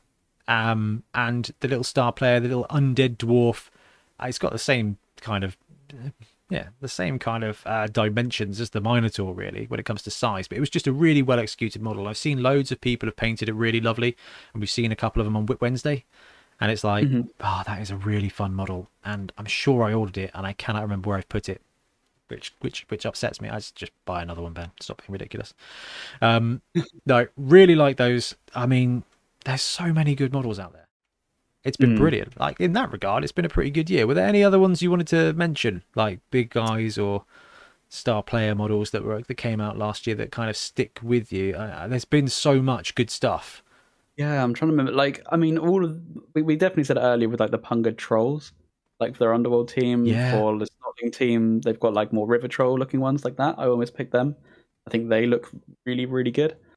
It's actually, like you say, it's been a really good year for the big guys and stars. Forge World have been smashing it. Well, the new artists they've got on board. Yeah, definitely. Definitely a Windsor Chog thing, I reckon. Okie dokie. Now we've got best pitch this year. Ben, do you want to take this one away? I just put NA. Yeah. I think all the next following questions, we have had the same answers. So Ben is right. Yeah. One pitch came out this year, technically, and there's been some re-releases. That doesn't really count. The Khorne pitch landed, and in my aspect of positivity, I was like, this is really cool. Like, if you like skulls, if you love Khorne, like, this is just a really cool thing to do. Then I sat down to play against Pete at club with my Khorne team. I was like, I'll use my Khorne pitch. I got it out, and I was like, I cannot see anything here. I cannot. I had to go into the car and get a different pitch, because I was like, this is just too much. This is probably the only pitch they've released that I think might be unusable. It's rough. It's really rough. One side is not as bad as the skull side. The blood side is a little bit better, but even that was like, I don't know. And we were playing sideways. I don't like playing sideways. So I was like, this is too much. This is too much. There's too many skulls. And then I rolled lots of skulls and burnt through 2 rerolls in the first turn of that first half of that game. Love this game. Yeah, it was cool. It was cool. I won that game 2-0. It was a good game, but the first 2 turns I was like, oh, okay, that's how it is. Both rerolls gone on turn 1. It's like one of our games, Ben. Yeah. Okay, so Khorne pitch was all right. Most of the pitches that they've released have been really good, though, I think. Yeah, I think on the whole, yeah. Like, we at our tournaments, we tend to run Games Workshop pitches because you can get 20 in a box. Yeah, and I just have one big box in my boot. Yeah, with 1 or 2 of every pitch that I've picked up over this. It's brilliant. That's the great thing about having. It's really good when you've got different ones. Like, every table is different. That actually feels really cool. I quite like that. Okie dokie. Next up, Spike. It's the corn spike, Ben, because there was only one spike released. Well, technically there was. Technically 12 and 13 came out, but 12 was the Nobility and Black Orc one that had no new rules in. So while it did get released, I just don't think it stood any kind of a chance against the corn one with new fluff, with new star players. Yeah. And the Chaos Cup, like that was awesome. That was so good. I do love those league rules and like the way they increase that fluff. It's just really, really cool. It's just a bit sad that 3 months is not a long time to do anything in Blood Bowl land, is it? When you're actually playing the game, like I mean, it's that's good 6 games probably during COVID, probably less. It's been a couple of years. It's been fun. Okay, so next we move on to Bonehead related stuff. And Ben, you're right, we got the same answers for this one. So the best Bonehead tournament, we did run 2 last year. What was your pick? And it was November. It was our most recent one in November. That was just really fun. Quite simplified rules, like it was just sort of standard stuff. Every team could have a bomber, which was good fun. We were going to do something kind of crazy with that, but we thought, you know what, it's been a busy year. It's as in like not busy, but it was a weird year where people have been playing less. Keep it simple. There was some defrosting to do of gamesmanship. Exactly. In Bonehead Bowl, that's what we did. Bonehead Bowl was very vanilla, and it was really good to see. But Bombember was when it kind of really felt like a tournament again. Yes, it did. Yeah, and that was awesome fun. I am so excited for Beachhead. Assuming that nothing gets gribbly with, I'm a bit nervous about restrictions and things like that. Hopefully the next couple of weeks go okay, because the problem with Beachhead is that it is a convention. So if they say you can't have X thousand people in one place, well, the whole thing might go to hell. A lot of people went into the last one. That room is full. A lot of people were there. Yeah. 2 years ago. So interesting one. I'm so excited for it. I've just got 5-6 weeks to go, which is very cool. Wow. That's going to be really, really, really good. Okie dokie, best Bonehead episode / highlight. Ben, what was your choice? We said the same. Yeah, it has to be Bash or Dash. This was so good. I don't think we've laughed so much in a podcast. That was absolute nuts. It was really good. It was really good fun. Many Bash jokes were made. Yeah, this was good. This was it with Milton and Ian Warhammer? Yeah. Warhammer on there as well. It's a little game show. Yeah. We should we'll have to bring that one out again. We'll have to bring it out again. Yeah, that was good. Or something similar, like along the same vein, because it was just a really good format. If you want to watch us have like I think we start crying of laughter at some point. It's really, really good. So yeah. We've done a lot of episodes now. Like it's been a really busy time. Okay, so where did we get to? What did we talk about? We did do power rankings last year as well. That's good. I do like power rankings, but that's because I'm an NFL guy. Tournament formats, choosing colours. Bash or Dash was February last year. Wow. Optimistic throwers and passing adjustments. League updates, Death Zone speculation, franchise leagues. We did a couple of episodes focusing on Death Zone stuff. Bretonia versus Nobility. That was good, Ben, when we played an actual game with the old Bretonian team. That was good. Yeah, we did. We also did Underworld versus Gutterworld, didn't we? Yeah, I think that was the year before. Was that actually? Yeah. Oh, no way. Really? Oh yeah. Because then there was the Blood Bowl 3 beta, that episode. That was quite entertaining. I completely erased that from memory. That was a time. Yeah. Then it was Games Workshop. I wasn't there for that. That was probably what. Were you not there? That was one I missed. Oh, I wasn't there for that. Sam Milton and Sam. Yeah. We did Games Workshop conspiracy theories. We did Sandbowl review. That was cool. We went to Sandbowl. That was good fun. Here's a funny one. July 25th. Are star players too broken? Turns out they were. We did the star player tier rankings. That was good. Vampire hype. That was funny. The corn roster competitive meta. Tournament ready painting. Corner release. Dungeon Bowl. Yeah. Man, we've had a great year. That's been fun, man. Actually, it's been really Yeah, fun.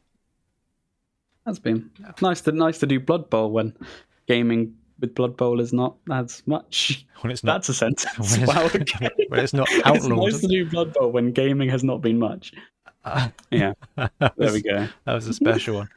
And you go down to episode 50, and that was when we were just talking about the new edition of Blood Bowl.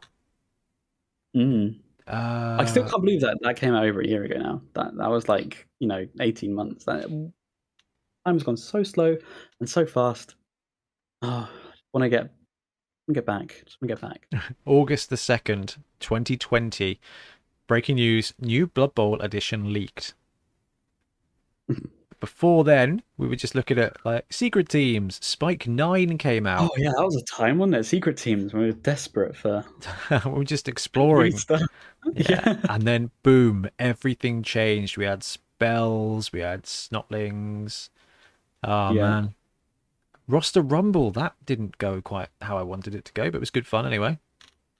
I still enjoyed that. I thought it was good. Yeah. Inducements for corn teams. What are we? When did we? April the 4th? Oh, no idea. This is all crazy stuff. Sevens rules, man. The further back we go, as we were talking before the podcast about how long Ben's been on. Ogre Spike review. I mean, when did you join us for the World Cup builds, Bonehead Basics and Tournament Series? I think I did. Hangover Bowl. You were definitely on board at that point, weren't you? So yeah, Ben, I think you've been fully on the podcast for 2 years. Well, it's been nice, but I guess this is where I leave. Yeah, you joined episode 28, Tombstone Tournament Review and Themed Leagues. But I think you'd been on a couple of times before then. Yeah, I've done a couple of guest ones. Actually, it's really funny you mentioned that. There is another podcast out there called Maximal Fire. And it's a Adeptus Titanicus. And other Ben, Ben Davey, Bonehead Bowl winner, joined us on the podcast, but he's one of the co-hosts of this Adeptus Titanicus pod, and I saw it on the feed the other day, and that Ben is leaving the podcast, and they're not sure what's going to go on with it. And I sent a screenshot into the group chat, but I missed out the logo at the top, so it just said Ben's leaving the podcast to focus on like real life and family commitments, and everyone was like, what's happening to the podcast? Which Ben is leaving me? Yeah. It's like I have either been fired or promoted. I don't know what's going on. The worst way as well, just by screenshot in a group chat. That's the feeling. So I don't care about my family. Amazing. But no. Congratulations. That's excellent. Okie dokie. Best Blood Bowl news. Did you really agree with me on this one? Yeah. Oh, cool. I did, because there wasn't. I don't think there was a huge amount. No, I guess not. The May FAQ was kind of bad. But the November FAQ, which is what Ben and I chose, the FAQ fixes, where in the November FAQ they adjusted the tiers of a few teams, the star player costs for 2-star players, and they corrected the sevens rules. It was just it felt like a really healthy thing for Games Workshop to give. I say give. I mean, ultimately it's their game. Like, it's their game. We can play it however we want, but there has to be a group consensus if you're going to be playing off-piste. And that's impossible with gamers. Impossible with humans, to be fair. You have to, generally speaking, threaten to fine them to get anybody to comply with anything.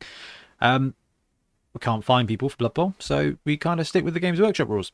And the fact that they kind of popped out those gameplay corrections. I mean, what do you think that says to you about how Games Workshop are feeling about Blood Bowl? I mean, they're looking at it, and I think that's really important. It's not just like something they've released and forgotten about. Like, it's nice to know that they've said, they're keeping an eye on people playing the game, and they don't have many Blood Bowl tournaments of their own, so they're probably looking at other events. That even like includes events that non-affiliated. Then I think that's really cool. So I like it, as long as they're understanding and making adjustments to make the game more enjoyable for people. That's all good in Definitely my book. quality of life adjustments, and none of it was overpowered. None Mm-hmm. of it was too heavy-handed, I don't think. I definitely think we'll see Underworld nobbled a bit, but actually they had 65% win rate. Like they were They're still going to be 10%. fine. Like they can afford to, lose 1/6 less games and still be above most other teams in the league. So Yeah. like it's a good thing for them to do that. And I don't know, I just really felt the love from Games Workshop for Blood Bowl at the end of the year, and I know it's because they had like distribution issues and everything, so everything couldn't go out throughout the year. So at the end of the year it was like, boom, here's this that you love, here's this that you love, and this as well, and a new team, and it just felt like really good. And we're going to fix some of the rules, not all the rules, still desperately need you to fix Hail Mary Pass and old Bazooka Bill the dwarf. Really need you to fix that, please, Games Workshop, because that is dumb. But you know what, nothing's perfect, and when it comes to Games Workshop, like, I think they are batting above average for the service that they're giving to Blood Bowl. We got new teams, new additions. We got the thing we're going to talk about next. And yeah, I'm really feeling the love from GW, and I tell you what, the only way they could up their game would, I think, ultimately lead it to comp play cost, like 40k, like what they're doing in that realm, like what and how Wizards do things with Magic the Gathering. Blood Bowl doesn't have that. Generally speaking, Blood Bowl doesn't need that. I want that, but I want it to be flipping optional for people. Because it shouldn't. It's just, I don't think it's healthy unless, I don't know, unless there's a lot of money to be won. There is in Magic, well, there used to be. There isn't in 40k. That's just a massive loss leader of every element of your soul and wallet. But you do get to have cool tanks, cool armored dudes. Like, there's a lot of cool stuff with 40k. Blood Bowl is amazing, but that comp play element, if it comes, cool, we'll embrace it.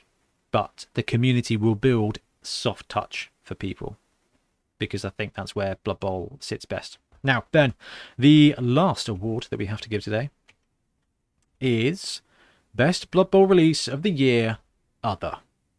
Oh, you've changed yours. Go for it. I did sneakily put something in here. I did initially agree with you. I think I still do, but I did want to shout this out because this did get me very excited. That was, again, if it counts, the Quad Team Punga Kickstarter. I think that was awesome. To drop like 4 teams at once, being like, take your pick, go crazy. The 4 teams, which, I think 4 of the best of their ilk. The Chaos Dwarf. We have had that debate. I still think the Punga one slightly takes it. But that's just my personal style of what I like in models. But yeah, like I really enjoyed this as a release, if that counts, because it technically isn't out. Well, I imagine that they're one of those teams is probably going to win next year's Team of the Year from you. Yeah, there you go. Yeah, absolutely. And then the next year, because they'll be released the STLs. Yeah. I actually don't like Kickstarters with multiple teams. Okay. I mean, I'm never going to say no to it, and it is pretty awesome to have all that element in. But why would you not want to spread it out from a corporate point of view? But there is a massive like community element to it as well. But from a corporate point of view, there are people who would have ultimately, as an annualization, will spend half or a third of what you could have got them to spend across the year. I know what you mean. And the community aspect is Games Workshop, and if Pung are going to do this way, one big Death Star release, I don't know if it's better than multiple medium releases. I think because we create content, I like the regular release schedule rather than the one Death Star one. But I think you've mentioned this before, where you're like, when Blood Bowl gets so much massive pump from Games Workshop, it draws other people to it. Maybe that's the case with Punga as well. Yeah, like they had 3 teams in a Kickstarter last year. No, year before. The Undead 4 teams in a Undead Kickstarter trio. last year. That's 7 teams across. It was 18 months. Like they could have done a team every 3 months, 2 to 3 months, and stretch that out. And I think it could have actually been really exciting. 3 months, you Punga. But I think maybe one of the reasons, I don't know the logistics of it, but maybe one of the reasons maybe they're limited to amount of Kickstarters they can do. That could be it. So maybe they can only do like, I don't know if Kickstarter has it in terms and conditions. Maybe you can't do one every like 3 months or something. Maybe actually that's fair. That's fair cop. Yeah.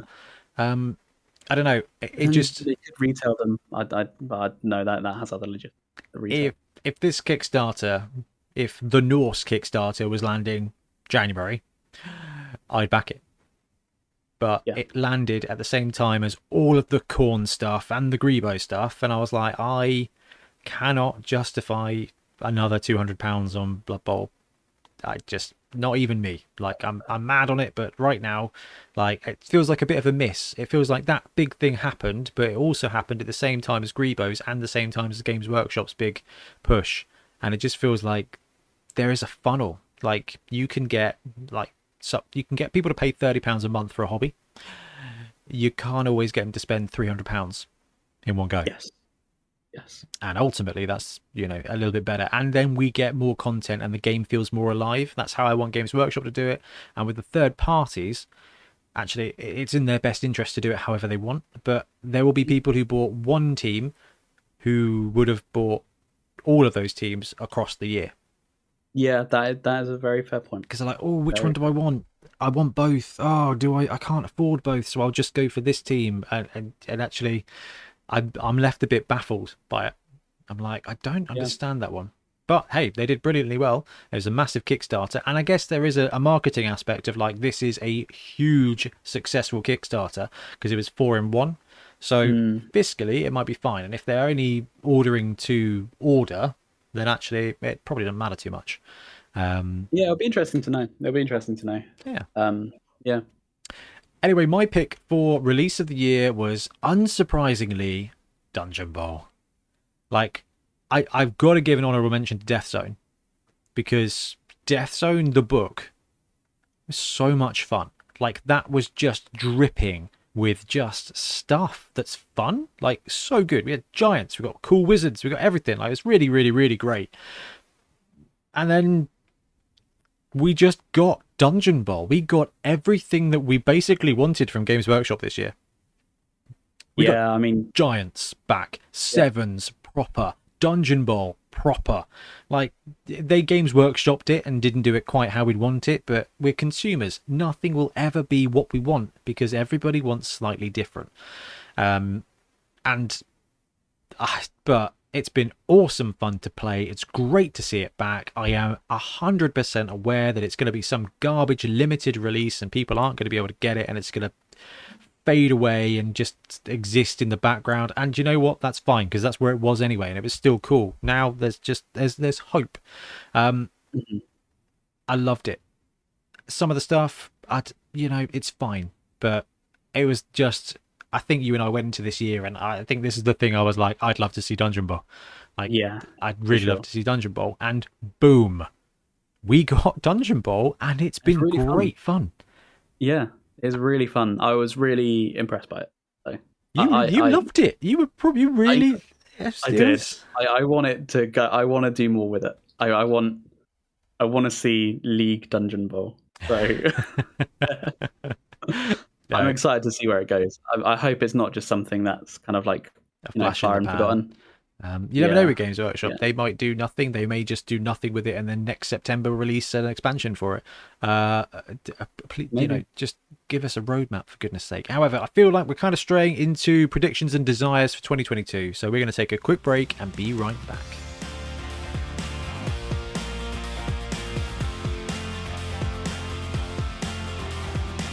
And we are back. So it is now time where we prognosticate and hope for stuff in the upcoming year. But I think it's fair to say that before we go into the first prediction, we did predict a couple of things for this year. Ben, you and I both predicted a team to come out. I'm going to give you the moral victory because Squigs didn't even remotely land. I don't know. No. Anthem Grim has kind of a squiggish face. Is there any kind of squig in Blood Bowl at the moment? There isn't. There is. Wait, is there? The Christmas squig had the Christmas Games Workshop squig had Blood Bowl rules. It was just the black gobbo because it was called the red gobbo. But there is a Blood Bowl card. Yeah. But again, and your prediction was, what team did you expect or hope? So I expected Slanesh as like the Slan rework, but which I'm still gonna predict because that is coming. That is coming. Please make it happen. Games Workshop. I need to be right. So Ben predicted the Slanesh team to replace the Slan team, and actually the Khorne team landed to replace the Khorne team. So you weren't far off. It was closer. You had very good reason because the Slanesh bomb had just landed in Age of Sigmar, hadn't it? Yeah, exactly. They kind of had their design was kind of fresh. I thought maybe they could reuse some of this. Sorry, I hit the mic.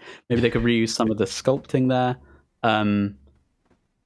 I thought it would be there, but I'm happy with the Khorne team. I think it's legit. I think it's really good. Yeah. I love the Khorne team. I think it's landed brilliantly. And I'm absolutely jazzed to see a new team.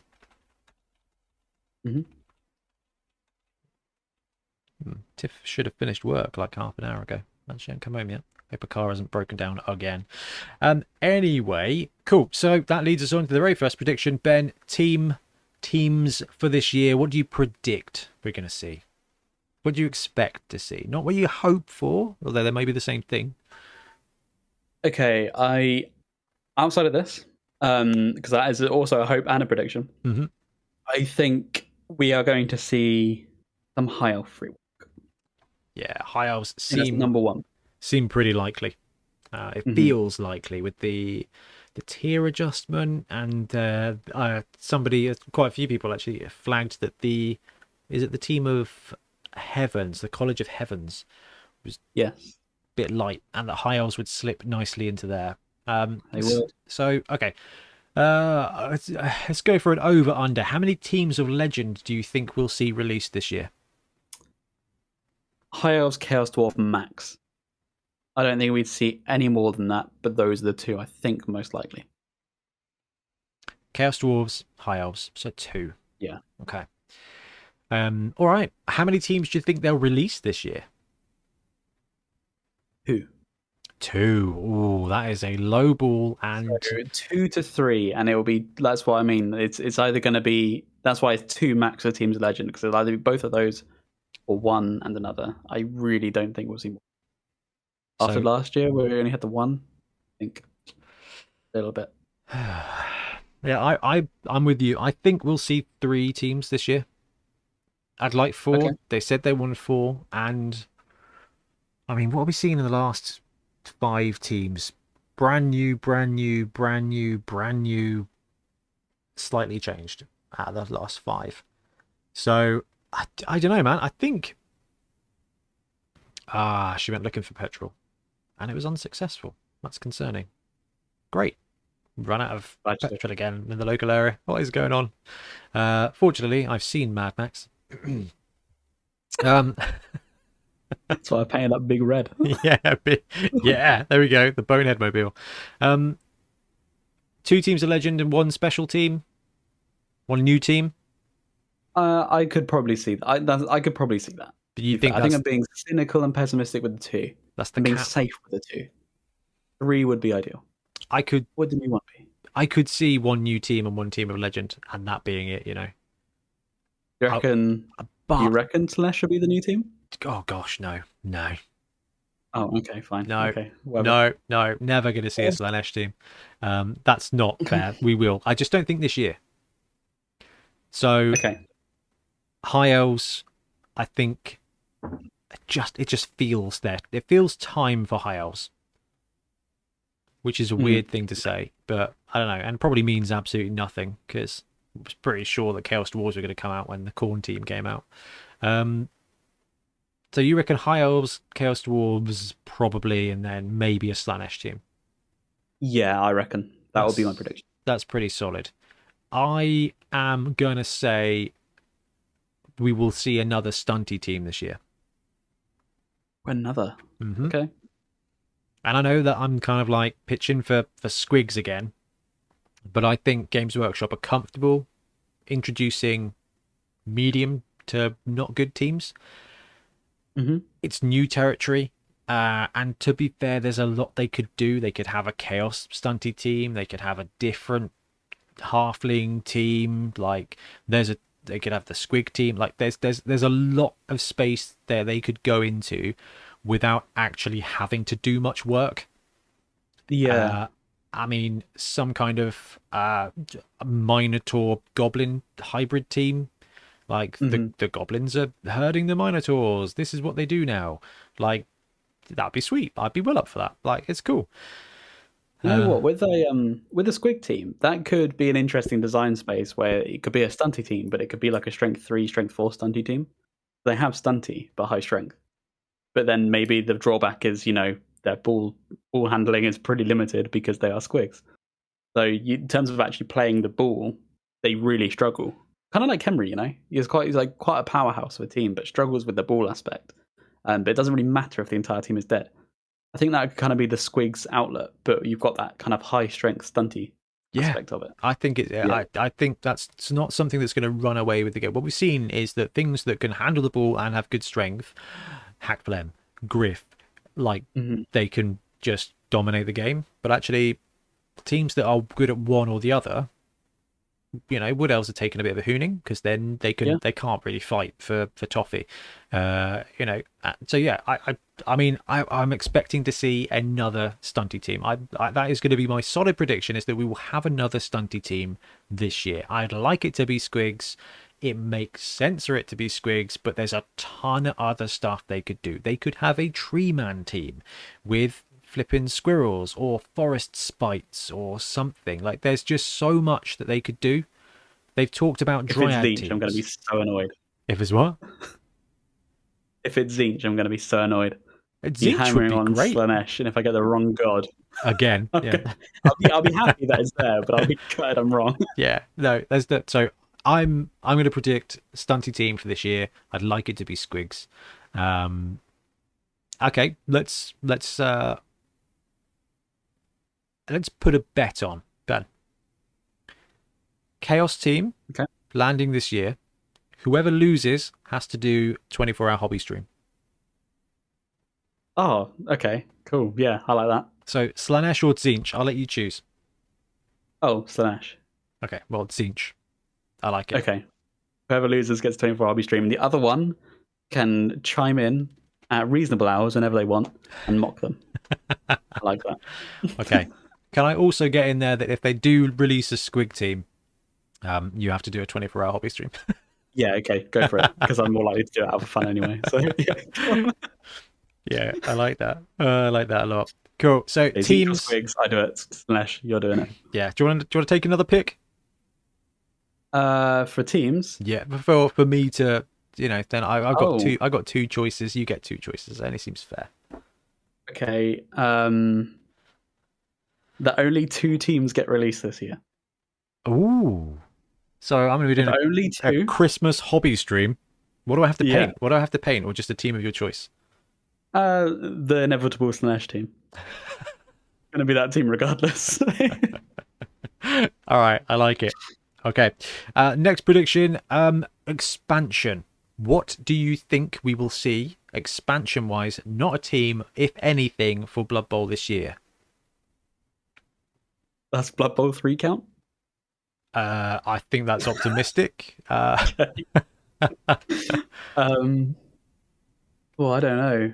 Blood Bowl 3 is a good one. I'd forgotten about it until today. Someone commented a video saying, "Hey, when it lands, we'd love to watch you play through the campaign. I'm like, oh man, I forgot about video games. Great idea. Like, yeah, they were like, maybe you could do it on Blood Bowl 2, like as a goodbye tour. I'm like, actually, that's a really cool idea. Like, might bust out the Blood Bowl 2 and do some games. Yeah, Blood Bowl 3 would be great, but tabletop wise, expansions, Blood Bowl's kind of complete now.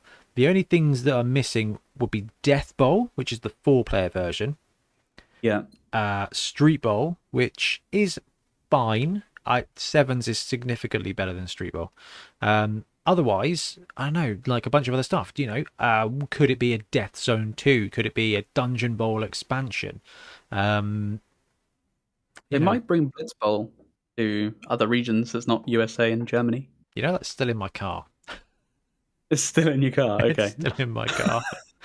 Yeah. Yeah. Been there, by the way, since about July. People listening, I think it was whenever the Maximal Fire tournament was, because I used the collection of that game as an excuse to go down and have a look at all the Titans playing. Yeah. Right. What do you think then? What do you think, if anything? Do you think we'll get anything for the tabletop that is not a team spike pitch dice to go with? I'm not sure, because if you'd asked me this last year, which you probably did, I don't think I'd have said Dungeon Bowl. I don't think I'd have believed you. Yeah, I don't think anyone believed me. I think we had a chat with Sam Frenzy Garner, and I think I just chucked an offhand comment of like, I'd really love to see Dungeon Bowl. Like, that'd be great, but it's never going to happen.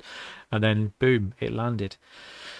But I'm going to say no, but I'm not confident in it, because I'm only saying no because I genuinely cannot think what they would add.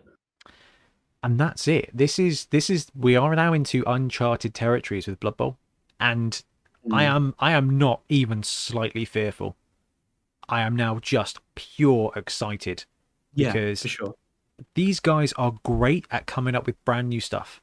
They are, generally speaking, a bit harsh perhaps, terrible at looking after stuff that's already working well.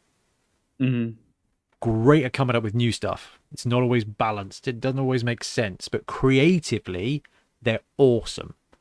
It's like me and all of my hobby projects. It's like me and everything I do in my life. Yeah, it's like, I've got this amazing idea and we can do this and this and this. And then I've got this other amazing idea and I can do this and this and this. Wait, it's not developed? I'm not interested. Like, yeah, and you know what? More than an idea. Games Workshop, nail that. To the Okay, expansion-wise, do you think we'll see Death Zone 2 this year? We could, with more Dungeon Bowl stuff, especially if they have more teams. They might introduce more college stuff, maybe variants, or like, making your own college rules. They give you a sorting hat and whatever. Stick on all your models and told your college stuff. I would fight. Hey. You've got the D&D source book for the Harry Potter Magic the Gathering thing.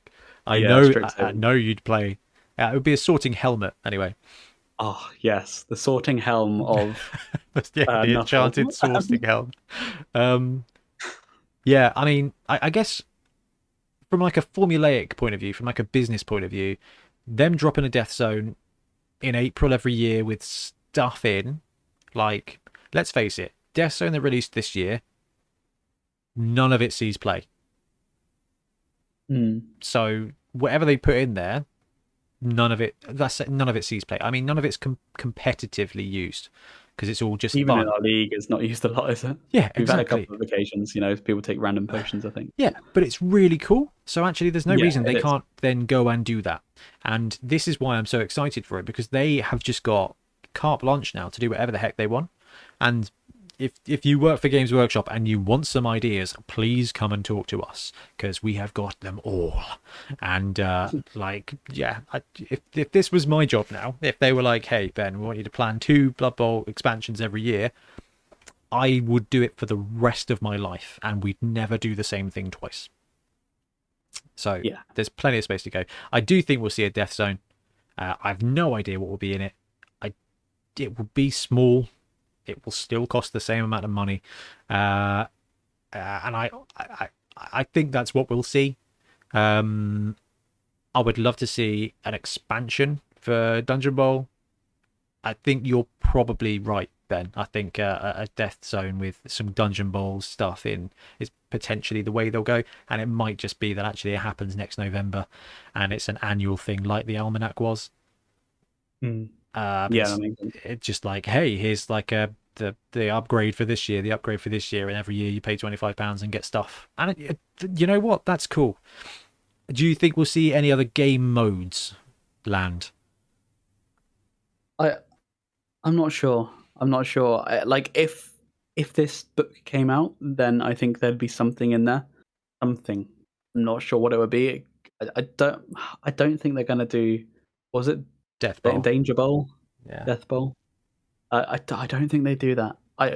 For me personally, that kind of mode, I've never played it. Not sure it appeals to me massively. Not sure. Death Bowl Sevens would be great. Right. 4-player sevens game. Like that would actually be quite good. Hour and a half potentially to get it done. That's reasonable. Full on 11s, that's a chunky, like, boy, that's like 4 hours. And yeah, I don't know. Like, if you want to play that, you're the kind of person that will make your own pitch to play it. Like, yeah, we were going to do it, weren't we, on Roll20? Because Sam Fredzy Garner was like, dude. We were, yeah, we were. And then everything changed. Like, we had a whole paradigm shift. Yeah. This is okay. This is going to sound random, but it's promises related. Have you ever played Fire Emblem? I've played the earlier ones. I've not played the most recent ones. Okay, most recent so it might be in the earlier ones, but GBA element. Yeah, okay. This may be in the earlier ones. It's definitely in the latest one. But in Fire Emblem, you usually have 1v1, right? And Blood Bowl and Fire Emblem have kind of, honestly, pretty similar control mechanisms. That's fair, you move around actually. a square grid, and they have like weaknesses, and teaming up with allies is stronger. And you guys level up, and cool.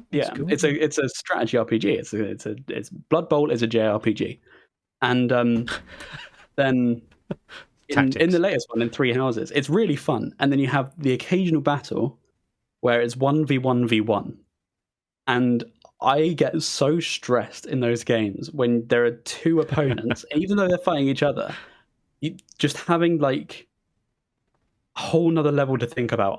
I can't handle it, and I think Blood Bowl with multiplayer would be like that, where it's just like, okay, I need to position that exactly there. That means that person can only do this, and I've limited their options. And then someone else comes in and is like, oh yeah, okay, I'm going to punch you out of the way, and then all of your plans are shattered because now they can do this. And yeah, okay, that's the bit. That's why I don't like the appeal of Blood Bowl with more than two players. Have you ever played Commander in Magic the Gathering? Yeah, a couple of times. 4-player with the fat deck where everything, Highlander. Highlander, absolute carnage. I think Death Bowl would be cool as a one-off event game. So actually, if people wanted to see us play it, we could do it like for the summer. We could make a pitch and we could stream a game, but it's an event. It's not a replayable thing, I think. Like in the way of Blood Bowl, 11s and 7s, you can play to your heart's content. Dungeon Bowl, bit of an event game, right? You don't want to play it too often because of the setup time and all this kind of stuff. Death Bowl is the apocalypse of Blood Bowl. It's like let's do this once a year because we want to, as opposed to because it's going to be fun. I think so. Yeah, I'm with you. I don't think we'll see that. I actually don't think we'll see any different modes or anything that come out. I think what we've got now is what we'll always have. And I'm very okay with that. Let's just have rules. Let's have wizards. Let's have leagues. Let's just there's plenty of stuff. Let's have colosseums. There's a ton of stuff we can do, and that's cool. That's cool with me. I'm good to go. I'm very happy with that. The only thing I could potentially see them doing is them, and I don't think they would, but what about Kill Team Arena? They have the double-sided maps, the double-sided boards with walls and stuff all on there. Maybe I could see them doing a Blood Bowl arena. So standard 11s sized pitch, but with areas blacked out for walls and with two different catacomb setups, like with Catacombs for Warcry. That's the only thing I could see them doing. I don't think they would because they've got Dungeon Bowl. I was going to say, Dungeon Bowl kind of fits in that brief, right? Yeah, but I don't know. I could see them kind of doing that as a different thing. Arena Bowl or something, and play 7s on an 11s pitch with double-sided, like, cut-out bits. I could see them doing that. That actually would be great fun. But that doesn't exist right now. So I don't know. You don't know what we're going to see. So yeah, I mean, next prediction. When are we going to see Blood Bowl 3? Oh, that was on the list. Okay, foreshadowing. I think we could probably save this for this year's Boneys, couldn't we? What's that, mate? Sorry? We could probably save this for next year's Boneys. I don't know if this is going to be a thing. I don't know. What's the latest news on Blood Bowl 3? I actually have no idea. I don't think it's February anymore. It was February for a bit. Gotta have some news. It just says 2022 on their website. Theme have a thing? Theme just says 2022. There had to have been some. Tabletop Fest live on October 22nd. There was a live stream. Everything you need to know about Blood Bowl 3. Well, the Nintendo Switch version of Blood Bowl 3 will be released on December 31, 2022. Oh, that's reassuring. So and the PS4 version and the PS5 version and the Xbox version. Wikipedia says February 2022. That was the original date. No, that wasn't. That was the first pushback date. Oh yeah, in June 2021 it was pushed back to Feb 2022. Yeah. It was originally going to be August 2021. It was indeed. Okay, right. Interesting. I don't know, maybe we'll see a PC release in February. Could be. Yeah, I mean, it had work to do. And I'm more than happy for them to delay it as long as it needs to be delayed. Because first impressions seriously matter with video games. And if this thing releases broken, it's not going to be great. Yeah, I mean, it just has to be as good as Blood Bowl 2. Right, that's it. Like, yeah, that is honestly it. Like, Blood Bowl 2 was great. Like, did all the stuff. Graphics were fine. Yeah, it was great. Yeah, like they just kind of copied that and put new teams in with the correct rules. They could have had that released in like a month, and everyone would have been super happy. Yeah, but that's not how games companies do things. I do think we'll see BB3. Do you think we'll have Sevens or Dungeon Bowl in it? I don't think so. Yeah, I don't think so. Maybe we can have Sevens in a year or two as DLC. I wouldn't mind that. Yeah, because technically, like, it works the same, just with a smaller pitch. Like, they should be able to make that work. But again, it's about dev time and whether people will play it. You should play it. Dude, if we could play Sevens on BB2, games would take like 25 minutes. It would be amazing. Really would, yeah. It would be good content. Amazing. Like, you could play a speed Sevens tournament of 5 games of an evening. Yeah. Oh, damn, yeah. That's a good idea. Yeah, that's not going to be the case. Okay, so let's just throw it open now, BT. Predictions for Blood Bowl and or general wargaming for next year. This is kind of where we just spar now. Notable things. I think Blood Bowl. Oh, sorry, go on. It's your posh nightcap. That's what that is. Disaronno posh drink. I'm sat here with a can of Tesco Blue Spark, Ben. You've got Disaronno. Disaronno. It is if you say it like that. Disaronno, yeah. I had a meeting today that's called the Rah-Rah, and it's really impossible to. Yeah, it's cool. I do not like that. Retail activity resource alignment meeting, but it's the Rah-Rah, yeah. Okay, it stands for something. Okay, that's better. Off to the Rah-Rah.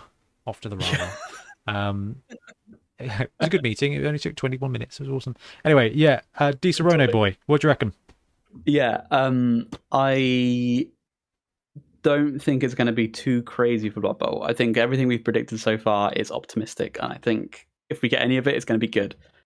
In terms of general wargaming, I would like, this is a personal thing, because this is a personal and podcast prediction, as noted in the show notes I was given. I would like to see an uptake in cool new games, perhaps. So I've been excited about Conquest. I would like to see that kind of take off in the local scene, and we've had some friends already taken interest, which is really exciting. If they release these Romans, I'm in. They're coming. Yeah, they come in this quarter. Yeah, I'm in. I'm in. We might see that. That would be really fun because the game is honestly really, really good. And if you're into wargaming, try it. It's really cool, and the company behind it. That's a plan. All right. I like that. Yeah. So I think while Blood Bowl kind of ticks away, we'll always be there. We're running tournaments, always going to be fun. That's honestly what I want to see in 2022. I want to see these war games take off. All these different systems, a bit of variance. Maybe we could incorporate some of that into our own rules or something like that. I would love that. I'm always on the lookout for the second system. Thought it was going to be Curse City, which is coming back, but too late. You're dead to me now. Ben, I realised something that we completely glossed over that would make a really sensible expansion is a star player book. Oh yeah, I can't believe. We've talked about this time and time and time again. Ripper. Yeah, exactly. That's Ripper in 2022. Yeah, that's what we want to see. I was looking at my troll on the side, and I was like, oh yeah, Ripper. Yeah, a star player compendium, something like that would work brilliantly. But if they release a Squig team, Ripper could be in that book. Good. Just the Ripper, Fungus. Just yeah, exactly. Ripper, Fungus, Scrapper, Nobbler. All the old boys come back. You've got Madcap Migs. You've got a Squig team. Everybody is a winner. Especially Ben, with other Ben's 24-hour stream. Woo-hoo. Painting Squigs. Yeah. Should we do a conquest stream when the Romans come out? Let's do it. Yeah, I'm on board. I'm on board, man. I am on board. Yeah, we've got it on air now, so that's locked in. Let's do it. Let's get this hobby on the go. Okay, predictions, other stuff for gaming. Blood Bowl predictions, third-party stuff. Punga are chundering along. Grebo are smashing it at the moment. We're seeing some great work, some different work, but some great work from WA Games and Norba and stuff. So there's a good collection of third parties. So I think the support for Blood Bowl is going to continue to go, and I think it's going to continue to grow. And that is something that I really want us to focus on supporting. The more stuff there is for a game, the more love there is for the game, the more alive it is. It draws people in, and I think that's something that we're good at doing. Yeah, I mean, look at Space Marines. They have 700,000 models, and yet still selling them. Yeah. So, yeah. But no, I love your prediction of kind of smaller games, tier 3 games coming out. There is kind of a tier of games, isn't there? There's tier 1, which is AOS 40k. There's tier 2, which is like Blood Bowl, Necro, and stuff like that. And then there's tier 3, which is kind of the better produced indie games. I'd probably say like Ice and Fire was tier 2. Legion was probably tier 2 as well, maybe tier 1. But Conquest potentially at the moment tier 3. Could be tier 2 with some popularity boost. It's that Games Workshop games. Games Workshop games are popular because they're made by Games Workshop. Therefore, they're everywhere. The marketing, and the player base already. Yeah. They nail it. So predictions for general gaming. What are we going to see this year? What could be cool? I'm not fussed. There's no big movies coming out that I'd like to see a miniature game for. We've been through the Lord of the Rings thing. There's nothing cool like that coming that was kind of Pacific Rim. Pacific Rim. There is a Pacific Rim miniatures game. 54mm. Dude, it's already there. Not only is there a Pacific Rim miniatures game with the dodgy pony, whatever it's called, and there's also Monster Apocalypse. Which is a Pacific Rim miniatures game. Yeah, or Kickstarter. There was something. I remember seeing the models for it. Yeah, I remember seeing it and being like, "Oh, cool." Oh, that is actually pretty cool. Yeah, there you go. Okay. There's probably some decent STLs for that as well. Yeah. I don't know. I think Warhammer Plus is going to continue to suck, and you win out of that one, Ben. What was that? Warhammer Plus was. Don't get me started. On that was one. Bad. I've already been too hostile in this episode. Yeah, it's sad. Warhammer Plus sad because you're right. Sad. Okay. My prediction is a specialist game returns. Either Battlefleet Gothic, War Master, or Man of War, or Epic will come back in a really Okay. bad mini release like they did with Adeptus Titanicus. Like, here's a Bad very release. small amount of stuff. No, it was a great release, but because of the game it was. But it would be a case of like, hey, here's 2 fleets. And Mm. that's it. And actually, Battlefleet Gothic works brilliantly for that because a lot of the ships can be used to both sides. It ties in with the heresy vibe. I think we'll see specialist games boost. That's a big out there prediction, but that's what I'll go with for a Games Workshop thing. Yeah, that's pretty solid. All right. Any other predictions before we go into hopes and wishes and dreams, Ben? I think that's it. I think that's it. Okay. I don't think I can predict too much. All right. Do you want to go? Let's do three. Let's do three. Three stuffs that we want to see this year: Blood Bowl, general gaming, whatever. I want to see Beachhead go ahead. I I massively agree with you on that one. I mean, should we just say that the first thing we want to happen this year is for this COVID situation to safely dissolve, go away, so that we can, because it felt like it was. Like, I know. going into October last year was like, boom, let's get this going. We've got a tournament coming. We've got like 40 people coming to that tournament. We've got like 80 people coming in February. We're back. This is great. And then this whole Christmas thing is going like, oh, for goodness sake, we're right back in that situation of, are we allowed to do stuff? Is it the right thing to do stuff again? It makes planning these things hard. Like, and that's lame, because we wanted to do like top table streaming and stuff like that, but we don't even know if the event can go ahead. So it's really just kiboshed our ability to make that next step forward. Yeah. But yeah, Ben, that's an absolutely brilliant one. What do I want to see and do this year? Got married last year. That was awesome. Probably want at least a year before we have a kid. So let's save that for the 2023 version of this. I just want to focus on doing a good job with the podcast.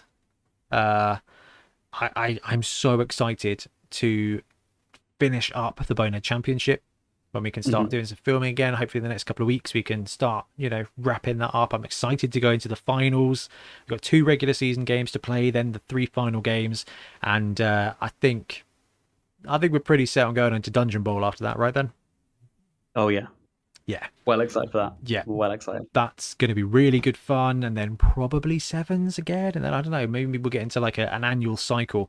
But what I'm really excited to do is work with Ben and the crew and just make some great Blood Bowl and other like content, because it's a lot of fun, and hanging out with your friends and building stories is everything that this is all about. And it's just wicked, because that's what we do here, is we share our stories. Like, that's all any of this is just building and sharing great stories and series. And I love it. It's great fun. And I'm so excited for the walls to come down, because we had nailed it with that Dungeon Bowl set. Well, we hadn't nailed it, but we made some progress, like from what we do with the Bonehead Championship to what we did with the first Dungeon Bowl game, and then the strides we took to the second Dungeon Bowl game. I was really excited to take the third leap for the next thing, because actually we can do some cool stuff in wargaming this year, not just for Blood Bowl. I really want Conquest to be good, and I would love I'd love to tap into your excitement for that, to us to do some content for that, to share that game. And I want to finally get Engage finished, because I planned to finish it last year, but just didn't. And that's kind of where I'm headed this year, is that I'm going to be wrapping up projects. I need to finish things, even when they get hard and complicated. Like, I really want to get our short stories published, but that's just something that, because they're in 37 different places, is really hard for me to get my head around. And I really want to get that done, but it's just taking forever to kind of coalesce it. And you learn as you go on, and this year it's going to all be about actually executing things really well. and making it as easy for us as possible to have a great time with a pretty big audience now. That's been really good fun. What else is on the list for you, BT? For you personally, hobby-wise, whatever? This is a personal one. Got a house move coming up. I think in potentially, hopefully, 2 episodes time, for the episode after the next one, I'll have a different backdrop, which will be exciting. That would be cool. Yeah, so that's coming up personally, which is really, honestly, a big thing to look forward to. Being able to get a house with my partner. Currently in this one, but we managed to buy a place, which is super exciting. I've got a room there dedicated to. Well, I say dedicated. It's half of a room that my partner has kindly said, "Yeah, you can set up your paints there," which is awesome. So I don't have to share it with my work desk. So that's really cool. Yeah, so that's going to be. I think what you mean is you're currently sharing your painting desk with work. Yeah, that's true. Yeah, that's very true. Yeah. No, that is an absolutely brilliant thing. I mean, it's going to be a good year. We're going to have some great tournaments. Going to make some personal growth things. The channel's going to carry on. We're going to keep pushing it. We're not going away. And I don't know about you, man, but seeing the Adeptus Titanicus podcast not fall apart, because Alex is still going to maintain it and find somebody else. And we did it with Rich. Like, Rich couldn't commit to it anymore, so I tricked you into it. Still haven't quite figured out how and why you're still here, but apparently just telling you we're doing this podcast every other Thursday and you've never said no, so until you break the news over group chat. No, so I mean, so corporate JPEG. Ben has decided to leave. Is there anything else, Ben, you want to see this year? Just some games, man. Yeah, lots of games. So this is kind of where we put it over to you guys as the listeners. As you know, we're behind on messages. I'm hoping to catch up in the next couple of weeks with things kind of settling down a bit now. But what do you want to see from us in the next year? Like, what is it that you want to see? Ben did some great work in the Patreon chat, on the Discord, being like, what content do you want to see from us? We're here to hang out with you guys, make Blood Bowl stuff so that you can get your Blood Bowl on when you can't get your Blood Bowl on. That's the goal of this. But we want to do some more. We want to do it well. And yeah, what do you want to see? What is it that you guys are looking forward to from Games Workshop, from us? Because this is a big community, and you know, there's a massive thank you to each and every one of you out there that listens and that calls in, that sends messages, that supports us, that comes to our tournaments. The people in the Patreon supporting us, which is amazing. It means we can get the new releases when they come out, and we can do the previews, we can get access to the models, and we can do stuff. You know, it's awesome, and we massively appreciate your support. And what the reason I was complaining about postage at the beginning is because we've got Patreon new 2022. It's going to be not 2020 anymore. New Patreon loot. I've got it on the way, and I didn't want to say anything until it was here because I've got proof of concept stuff coming on the way. But even though I ordered them 5 weeks ago, still not here. So it's like, I need to get the proof of concept, I need to clear it so that we can order it, so that we can start just going forward and actually having really cool stuff. It's like, it's just, we're going to do a lot of cool stuff this year. We're going to try and do a lot of cool stuff this year. And it starts really with Beachhead. And from Beachhead, I just think we're going to just have a brilliant year for Blood Bowl and Wargaming. I'm just proper happy. It's great. Excited. Last year was, generally speaking, utter garbage. Apart from my wedding. That was good. Rest of it, though. I want some more thing. Yeah. Oh, this is good fun. Right. BT, anything else for you today before we wrap up the show? I think that's all good. Just hope everyone has a absolutely spectacular 2022, as best as it can be, you know? Yep. Keep gaming and do it safe, and let's hope that I think the Games Workshop and Blood Bowl gods treat us all very right this year. Anyway, I think we should probably wrap up now. Thank you everybody very much for joining us. We'll be back soon with more Blood Bowl content. Happy blocking. Thanks very much for watching. We really appreciate your support. If you want to help support the channel even further, please like and subscribe, or come join us on our Patreon. We have early access to content. We get loads of feedback from you guys, and we try and do competitions as much as we can. Or you can get yourself some Bonehead Podcast merch on our Spreadshirt site. So if you want to support a team, especially for the Bonehead Championship, you can pick up a shirt, a mug, things like that. It all helps support the channel, and we really appreciate it. Anyway, links below. Thank you very much. Happy blocking.